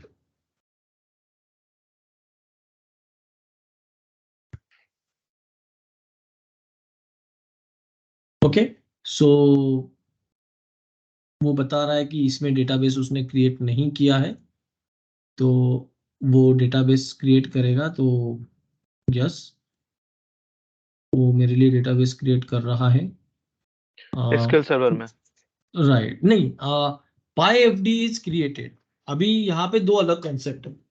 तो इन इन एएफ, सो एक एएफ का डेटाबेस है, वो पूरा का पूरा एएफ का इंफॉर्मेशन उसमें है। ठीक है, लेकिन जब आप हायरार्की बनाते हो, एसेट फ्रेमवर्क बनाते हो, राइट, तो आप आपका एक न्यू डेटाबेस क्रिएट करते हो inside AF. Okay, inside AF ये क्या करता है, आपका पूरा हायरार्की जो है वो उसके अंडर बनाता है। तो यू कैन से डेटाबेस के अंदर डेटाबेस। ठीक है, कि आपका जो पाई एफडी करके एक्चुअल में डेटाबेस फाइल है जो एसक्यूएल में है, लेकिन उसके अंदर ये छोटे छोटे सेक्शंस बनाता है। तो सपोज आप अलग अलग लोग अलग अलग टाइप का ये हायरार्की बनाते हैं अलग अलग रिक्वायरमेंट के हिसाब से। प्रोसेस पीपल उनके हिसाब से ये हायरार्की बनाना चाहते हैं, एनालिटिकल पीपल उनके हिसाब से ये हायरार्की बनाना चाहते हैं। They don't want to go through all the hierarchy, all the equipments and all data. They just want data for their analysis, and they create a hierarchy for them. ठीक है, से मल्टीपल तो हो सकता है। हाँ मल्टीपल हो सकता है। सपोज मैं अनिमेश हूँ, मैं मुझे मेरे टाइप से AF हायरार्की बनानी है, तो मैं मेरा सेपरेट एक डेटाबेस क्रिएट करूंगा, मैं मेरे टाइप से AF हायरार्की बना लूंगा मुझे जो चाहिए वो। ठीक ओके है, ओके। वो टाइप में तो तो ये अभी क्या यहाँ पे यूजर, ये क्या मतलब कोई भी यूजर अपना क्रिएट कर सकता है कि कोई जिसको स्पेशलाइज्ड एक्सेस है, पर्सन? जिसको जिसको एक्सेस है। एक्चुअली अलग अलग टाइप के यूजर रहते हैं। जब मैं अपन सिक्योरिटी के बारे में देखेंगे तो मैं आपको यूजर्स के बारे में भी बताऊंगा कि हम्म। कैसे कैसे आप सिक्योरिटी डिफाइन कर सकते हो कि कौन से यूजर को किस चीज का एक्सेस रहेगा। ठीक है। तो तो यहाँ अभी पे ये जो हम बना रहे हैं, we are creating it inside that PyFD. Yes, okay. मतलब you can consider this as a configuration, और ये सारा कॉन्फ़िगरेशन PyFD के अंदर ही स्टोर होगा। ओके. ठीक है, तो ये मैं टेस्ट डीबी करके बना रहा हूँ एक database. I will click apply. Okay, तो अभी देखो ये मेरा AF सर्वर का नाम हो गया। इसने ऑटोमेटिकली जो नाम लिया है इंस्टॉलेशन के टाइम पे। ठीक है, और उसके अंदर मेरा जो डेटाबेस है वो हो गया टेस्ट डीबी। तो ठीक है, तो आप जो पहले इससे पहले बोल रहे थे कि एएफ का इंस्टेंस नेम अलग, तो यहाँ पे एएफ इंस्टेंस नेम हो गया ये जो टेस्ट डीबी आपने बनाया? नहीं नहीं, AF का इंस्टेंस नेम जो मतलब AF सर्वर का जो नाम है वो PySRV1 ले लिया उसने ऑटोमेटिक डिफॉल्ट। या आप चेंज कर सकते हो इंस्टॉलेशन के टाइम पे अगर चाहिए तो, अगर आप सेपरेट पाई इंस्टॉलेशन कर रहे पाई हैं। पाई SRV तो हम इंस्टॉलेशन में कहीं पे दिए नहीं है. नहीं तो वो एक्चुअली उसने ऑटोमेटिकली ले लिया है, मैं वही बता रहा हूँ। अगर आप सेपरेट जब AF इंस्टॉल करते हो ना सेपरेटली अलग सिस्टम पे, इट हाँ विल आस्क यू हाँ. Specifically for the name. Okay. It will ask you specifically for the name. आप अगर कभी भी इंस्टॉल कर रहे हो ना तो यू कैन कॉल मी, और you can actually move your existing AF to another place with the same name, same existing name. So नए उस पे भी आप मूव करते हो ना तो वो सेम एग्जिस्टिंग नेम ही लेता है। ठीक है, हम मैं दिखा दूंगा आपको अलग से, अगर कल परसों में मैं अगर कोई अलग से VM बनाता हूँ तो I will show you. Okay, ठीक है। ठीक है, तो अभी क्या है हमने ये डेटाबेस बनाया है। ठीक है, जैसे मैंने बोला आप अगर डेटाबेस में जाओगे, if you want to create new database you can click new database and you can work किया। देखो उसने अपने को शुरू में बताया था कि कोई भी डेटाबेस अवेलेबल नहीं है if you want to create new database, right. लेकिन यहाँ पे अपने को दिख रहा है configuration database, because it is its own database, it is own database created for AF only, so you don't need to touch it, you should not touch this configuration database. Okay, you So should, whatever we are creating over here, whatever configurations we are doing, it's all getting stored in PyFD, right? yes. So whatever you will like, so suppose I am creating new DB, right? So again this will be my separate database. So suppose मैंने एक process team के हिसाब से hierarchy बनाई है, एक head office के हिसाब से हायरार्की बना दी है, राइट। तो मैं ऐसे अलग अलग कितने भी ये बना सकता हूँ। सपोज अभी मैंने टेस्ट DB सेलेक्ट किया which is my default by default DB। ठीक है, now I can create new element inside this. तो आई विल से ओके, कुछ टेम्पलेट बना नहीं है मैंने अब तक, बट कोई टेम्पलेट बनाया नहीं है इसलिए it is not showing me template, so I will just click okay and then I can change name. So in this case let's take ESMC as my top root element, and then I can create a child element inside it and I can give a name. आप शेफरविले plant को क्या बोलते हो? TSMC plant. तो एक ही है क्या TSMC के अंदर एक ही प्लांट है? DSOT लिख दो ना, DSOT। TSOT, DSOT, हाँ। TSOT, ओके, DS नहीं नहीं, DSOT ठीक लिखे थे, DSOT। DSOT, ठीक है। तो ये आपका प्लांट हो गया। सो सपोज और भी कोई प्लांट है तो आप फिर, और भी कोई प्लांट है? और एक कॉन्सेंट्रेटर लिख दो। CONC लिख दो ना सर। ठीक है, ये कहाँ पे है प्लांट? ये सब आसपास में ही है सर। ओके, तो ठीक है, तो ये ऐसे हो गया। तो इस तरीके से आप हायरार्की बना सकते हो, फिर आप इसके अंडर और एलिमेंट्स बना सकते हो, और फिर वो एलिमेंट को आप एट्रीब्यूट्स बना के टैग मैप कर सकते हो। ठीक है, वो हम देखेंगे जब हम AF का सेशन लेंगे तो। ठीक है, तो अभी भी देखो मैंने ये किया, मैं चेक इन कर दूंगा, सेव कर दूंगा। ठीक है, अभी मेरे एक डेटाबेस में ये हायरार्की बनाई है मैंने, बराबर है। अभी अगर मैं डेटाबेस चेंज करता हूँ तो यहाँ पे आपको कोई भी हायरार्की नहीं दिखेंगी। अब यहाँ पे मैं मेरे हिसाब से कुछ भी हायरार्की बनाऊंगा, मतलब another user can do it. Actually ये मेनली ओके। किस लिए यूज होता है कि अलग अलग टाइप का रिक्वायरमेंट रहता है, राइट। अलग अलग प्रोजेक्ट रन होते हैं, और वो प्रोजेक्ट जैसे ही मैं कोई नया आइडिया लेके आता हूँ, नया यूज केस लेके आता हूँ, सबसे पहले जब पाई इंप्लीमेंट होता है तब सिंपली जैसे हमने ये डेटाबेस देखा, इस तरीके से हायरार्की बनती है कि आपका रूट, उसके बाद प्लांट, प्लांट के बाद सब एरिया, और सब एरिया के बाद उसके अंदर के इक्विपमेंट्स, या फिर प्रोसेसेस। आप प्रोसेस वाइज कर सकते हो या एरिया वाइज कर सकते हो, और फिर असेट्स, सब असेट्स, और छोटे छोटे जो इक्विपमेंट्स रहते हैं वहां तक आप हायरार्की बनाते हो, और फिर उसके बाद आप उसको टैग मैप करते हो। तो ये आप इनिशियली करते हो जब आप न्यू इम्प्लीमेंटेशन करते हो। अभी सपोज आपको क्या करना है, आपको एक नया कोई अ, ये आया है आपके पास, अ, जैसे कि आपको एक न्यू कुछ तो भी रिक्वायरमेंट है, एक नई यूज केस आई है pump related. So you only want to do all pump related hierarchy कि कौन से एरिया में क्या पंप है, सिर्फ सिर्फ वो सेपरेट करना चाहते हो, या फिर कुछ ऐसे एनालिसिस जैसे OE के लिए आपको सेपरेटली कुछ हायरार्की बनानी है, राइट। तो उस टाइप का जब रिक्वायरमेंट आता है तो बहुत बार ऐसे होता है लोगों को कि यार सारी चीजें तो अवेलेबल है मेरे पास यहाँ पे, तो लेकिन मैं क्या है, वो मैं ये सारी चीजें मुझे देख के है ना, फिर वो काम करने को थोड़ा सा कंफ्यूजन होता है। तो मैं क्या करूंगा, सिर्फ मुझे जो जो एट्रीब्यूट्स चाहिए, जो जो पैरामीटर्स चाहिए, मैं उसके लिए एक सेपरेट हायरार्की बना लूंगा और उसका एनालिसिस वहां पे लिख दूंगा। तो ऐसे भी होता है, तो इसलिए आप मल्टीपल डेटाबेसेस क्रिएट करते हो। तो हम एक डेटाबेस से दूसरा डेटाबेस का AF का एट्रीब्यूट्स को एक्सेस कर सकते मैप हैं? कर सकते हो, yes you can map it. Okay. क्योंकि तो ये देखो इसमें हम आप यहाँ, मल्टीपल हायरार्की बनाते हैं, लेकिन टैग तो एक ही रहेगा ना, जैसे हाँ एक टैग मोटर एक ही का। रहेगा। बैकएंड में ओके। आपका टैग, सेम टैग आप मैप कर सकते हो कितने भी जगह पे। लेकिन आउटपुट में अगर हम जैसे लेट्स सपोज हम एक टैग जनरेट पाई पॉइंट जनरेट किए हैं तो उस पाई पॉइंट नहीं पाई टैग है, तो अब हम कुछ एट्रीब्यूट्स को उस डायरेक्टली उस पाई टैग के साथ मतलब वो कैलकुलेटिव वैल्यू है जो हम जनरेट कर रहे हैं और एक पाई टैग के साथ हम मैप कर दिए हैं, ठीक है। अभी दूसरा राइट, डेटाबेस में भी जाके हम सेम चीज ही अगर करते हैं तो वो अलाउ करेगा नहीं वो? नहीं, एक्चुअली क्या होता है कि आपने एक बार अगर वो पाई टैग मैप किया है किसी आउटपुट को, तो आपको वापस हम्म। मैप नहीं करने देगा। Okay okay. बट हम उसको रीड कर सकते हैं?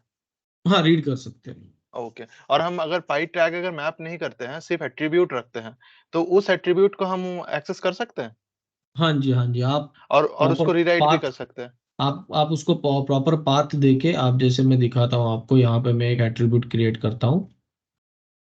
और ठीक है, उसमें हम उसको रीराइट भी कर सकते हैं, मतलब उसको ओवरराइड भी कर सकते हैं? इतना मैंने चेक नहीं किया है, बट ऐसे होता है कि आपने एक बार मैप कर दिया ना कोई एट्रीब्यूट, तो आपको वो डिसेबल दिखता है, आप अगर वापस उसको मैप करने जाओगे तो। ओके। ठीक है, नहीं मैप का तो ठीक है, मैप वो नहीं, बट नहीं हम नहीं, उसको मैप मतलब रीराइट। वही, आप आउटपुट में मैप रीराइट। अगर करना चाहोगे, आप ओके अगर ओके। आउटपुट से सपोज मैं अगर कोई यहाँ पे एनालिसिस क्रिएट करता हूँ, ठीक है, हम्म। और मैं जस्ट टू राइट कर रहा हूँ, और अगर मुझे मैप करना है यहाँ पे, तो ये हम्म एट्रीब्यूट दिख रहा है मुझे, राइट। हम्म। क्योंकि मैंने ये आउटपुट एट्रीब्यूट ऐसा डिफाइन नहीं किया है, तो ये मुझे डिसेबल है। अगर मैं यहाँ पे कोई न्यू एट्रीब्यूट क्रिएट करता हूँ और सिर्फ एट्रीब्यूट क्रिएट करता हूँ, ठीक है, मैंने हम्म मैप कर दिया, चेक इन कर दिया, अभी यहाँ पे वो एट्रीब्यूट आ गया मेरा, ठीक है, ये आउटपुट एट्रीब्यूट आ गया है। अभी मुझे ये वापस दूसरे एनालिसिस में कहीं पे यूज करना है ना, अगर मैं नया एनालिसिस बनाता हूँ और हम्म। वहां पे मैं कुछ राइट करना चाहता हूँ यहाँ पे मैप में, तो वो डिसेबल आएगा मुझे, I can not map it. Okay okay. ठीक है, हम्म। तो ऐसे रहता है। और जैसे आपका ये एट्रीब्यूट रेडी है, तो आप क्या कर सकते हो, इसका पाथ मिलता है आपको। ठीक है, आप अगर प्रॉपर्टी में जाओगे इसके, तो ये इसका पाथ है टोटल। जैसे TSMC के अंदर ये पूरा पाथ है, तो आपका ये जो DB है, टेस्ट DB, तो आप ये भी इंक्लूड कर सकते हो पाथ के अंदर। ये पाथ है, इस मैप डज एन आउटपुट, कि वो सिर्फ आउटपुट तक में पाथ है वो? हाँ, मतलब यहाँ तक ये पाथ है हाँ आपका। हाँ हाँ, ठीक है। ये जो है ना, ये पाथ है आपका। हम्म। तो आप वो भी ये कर सकते हो ओके। Directly map. ठीक है। हम्म। ठीक है, बस रीड करने के लिए उसको। हम्म। मतलब हम उसको यहाँ पे मैप तो करने की फिर जरूरत नहीं, अगर मुझे उसको सिर्फ उसकी वैल्यू को चाहिए, तो मैं तो उसका फिर एनालिसिस में जाके उसका पाथ के साथ अगर उस एट्रीब्यूट का नेमिंग कर दूं, तो मेरे को तो उसका वैल्यू मिल जाएगा ना। Yes yes. तो मुझे एट्रीब्यूट अलग से तो डिफाइन करने की जरूरत है नहीं। नहीं, क्योंकि आप मतलब ये देखो, मोस्टली क्या है, एट्रीब्यूट यूज नहीं करते कोई यहाँ का वहाँ। ठीक है, अगर हम्म। आपको एट्रीब्यूट यूज करना है, तो आपको इधर पाथ देना है आपके एनालिसिस के अंदर। ठीक है, या फिर आपको सेम एट्रीब्यूट यहाँ पे वापस बना देना है, अगर स्टैटिक वैल्यू है तो। अगर वो कैलकुलेटेड है, तो आप क्या करते हो, वो पूरा का पूरा पाथ यहाँ पे डाल देते हो। मैंने पेस्ट हम्म। कॉपी कॉपी किया है क्या? नहीं किया। तो अब वो पूरा का पूरा पाथ जो है ना, जैसे मैं हाँ आपको हाँ बता रहा हूँ, अभी ये जो है इसका वैल्यू मैंने 2 दे रखा है, बराबर है। अभी हाँ, मुझको मुझको इसका पाथ कॉपी कॉपी पाथ है कर, ऊपर में। ठीक है, हाँ, कॉपी पाथ कर दिया मैंने। अभी यहाँ पे मैं क्या करूंगा, नए एनालिसिस के अंदर सिर्फ उसका पाथ दे दूंगा। ठीक है, ये देखो, ठीक या है। इसने सर्वर ले लिया, इसने डेटाबेस ले लिया, हम्म। ये पूरा ले लिया। ठीक है। तो इसमें हम कंडीशंस भी लगा सकते हैं डायरेक्टली इस पे, जैसे कोई इफ हम्म। कंडीशन, इफ अगर हम इसमें लगा दे कि if this tag is equals to 2, तो फिर कोई कंडीशन जनरेट करना है। हाँ हाँ, चलेगा, ये भी कर सकते हैं आप। तो actually why it is not taking it,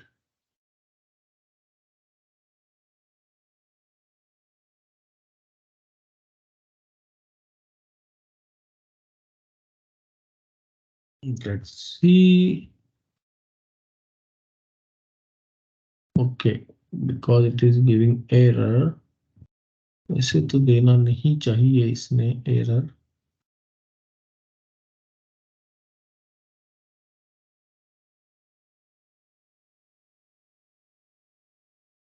हाँ, कुछ तो गलत हो गया था। नहीं,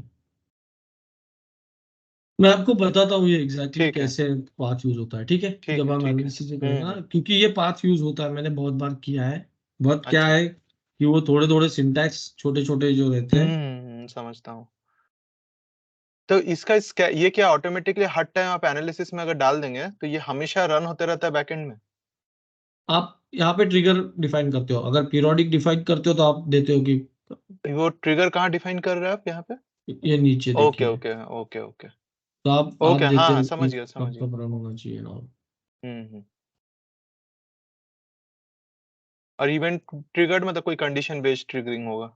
इवेंट ट्रिगर मतलब क्या है, जैसे ही आपने जो कोई टैग, अब अगर मैं यहाँ पे इवेंट ट्रिगर करता हूँ, तो यहाँ पे हम्म लिस्ट ऑफ टैग आ जाते हैं आपके जो यूज किए हैं आपने। ठीक है, हम्म। या लिस्ट ऑफ एट्रीब्यूट जो यूज किए हैं आपने। जैसे अगर मैं इसको देखता हूँ, यहाँ पे मैंने कुछ भी एट्रीब्यूट कहीं पे भी यूज नहीं किए, इसलिए ये नहीं आ हाँ रहा हाँ है। हाँ, मतलब लेकिन वही अगर मैं, इवेंट, मतलब कोई कंडीशन बेस्ड हाँ, ट्रिगरिंग है वो? नहीं कंडीशन नहीं, जैसे ये एट्रीब्यूट आता है कोई, जैसे कोई भी एक टैग यूज किया है मैंने, हम्म। जैसे ही वो टैग में वैल्यू आ हाँ, जाती है, वो ट्रिगर वो हो उसको जाएगा। एग्जीक्यूट कर देगा, हाँ। हाँ, अगर मैंने हम्म 5 टैग यूज किए कैलकुलेशन में, I can hmm define like any output और specific input, like any hmm input और स्पेसिफिक। अगर 5 टैग डिफाइन किए हैं और पांचों में से किसी में भी डेटा है तो कैलकुलेशन करना है मुझे, हम्म। तो मैं वो एनी इनपुट सेलेक्ट करूंगा, या फिर मुझे स्पेसिफिक बताना है कि नहीं ये टैग में आने के बाद ही कैलकुलेट करना है, तो मैं सेलेक्ट करूंगा। वहां पे चेकबॉक्स आता है आपको, आप वो सेलेक्ट करते हो। मैं लगा तो दिखा देता हूँ आपको। सपोज मैं यहाँ पे यूज कर रहा हूँ एट्रीब्यूट 1 प्लस एट्रीब्यूट एट्रीब्यूट ले नहीं रहा है क्या ये इसका single value? Single inverted comma में रहेगा, वो तो कमेंट हिसाब से ले रहा है नहीं शायद। कमेंट नहीं, एक्चुअली एट्रीब्यूट अलग टाइप से डिफाइन होता है, और ये जो वेरिएबल है वो अलग टाइप से डिफाइन होता है। ठीक है, अच्छा, ठीक है। अभी मैंने ये दो किए है, राइट? तो अभी यहाँ पे वो मुझे दिखाएगा। ओके। और ये क्यू डिसेबल्ड है, because I can not map output for the trigger, नहीं तो ये लूप में हाँ। चला जाएगा। हम्म। ठीक है, actually I should have done it here.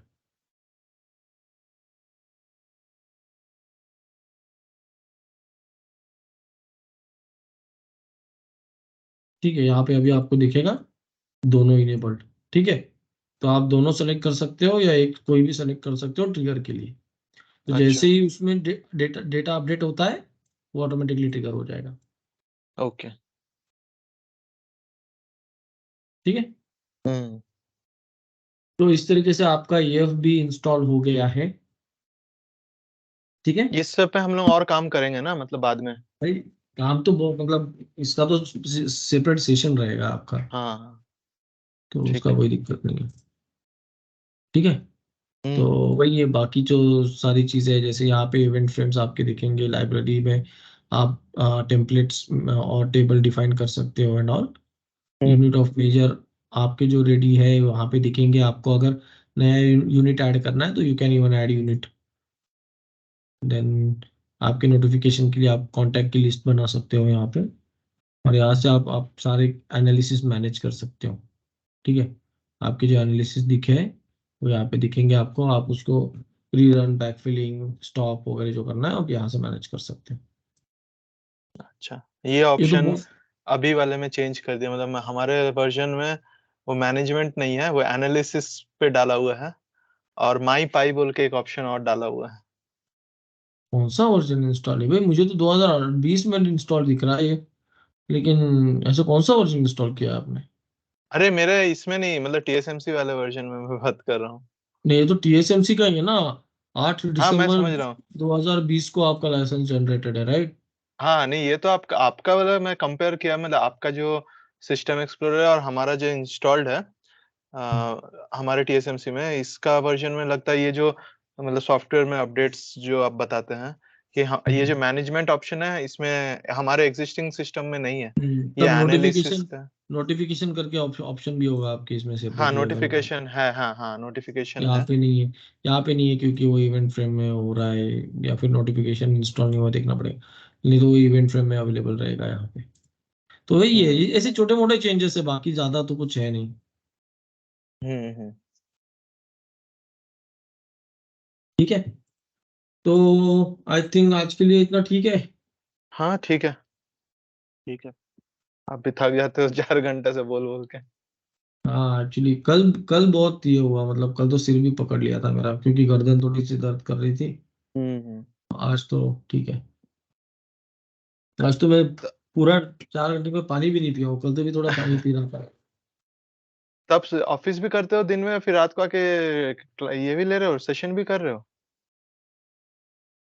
Office मतलब अभी तो मैं थोड़ा बहुत काम कर रहा हूँ, ज्यादा काम नहीं कर रहा हूँ। अच्छा।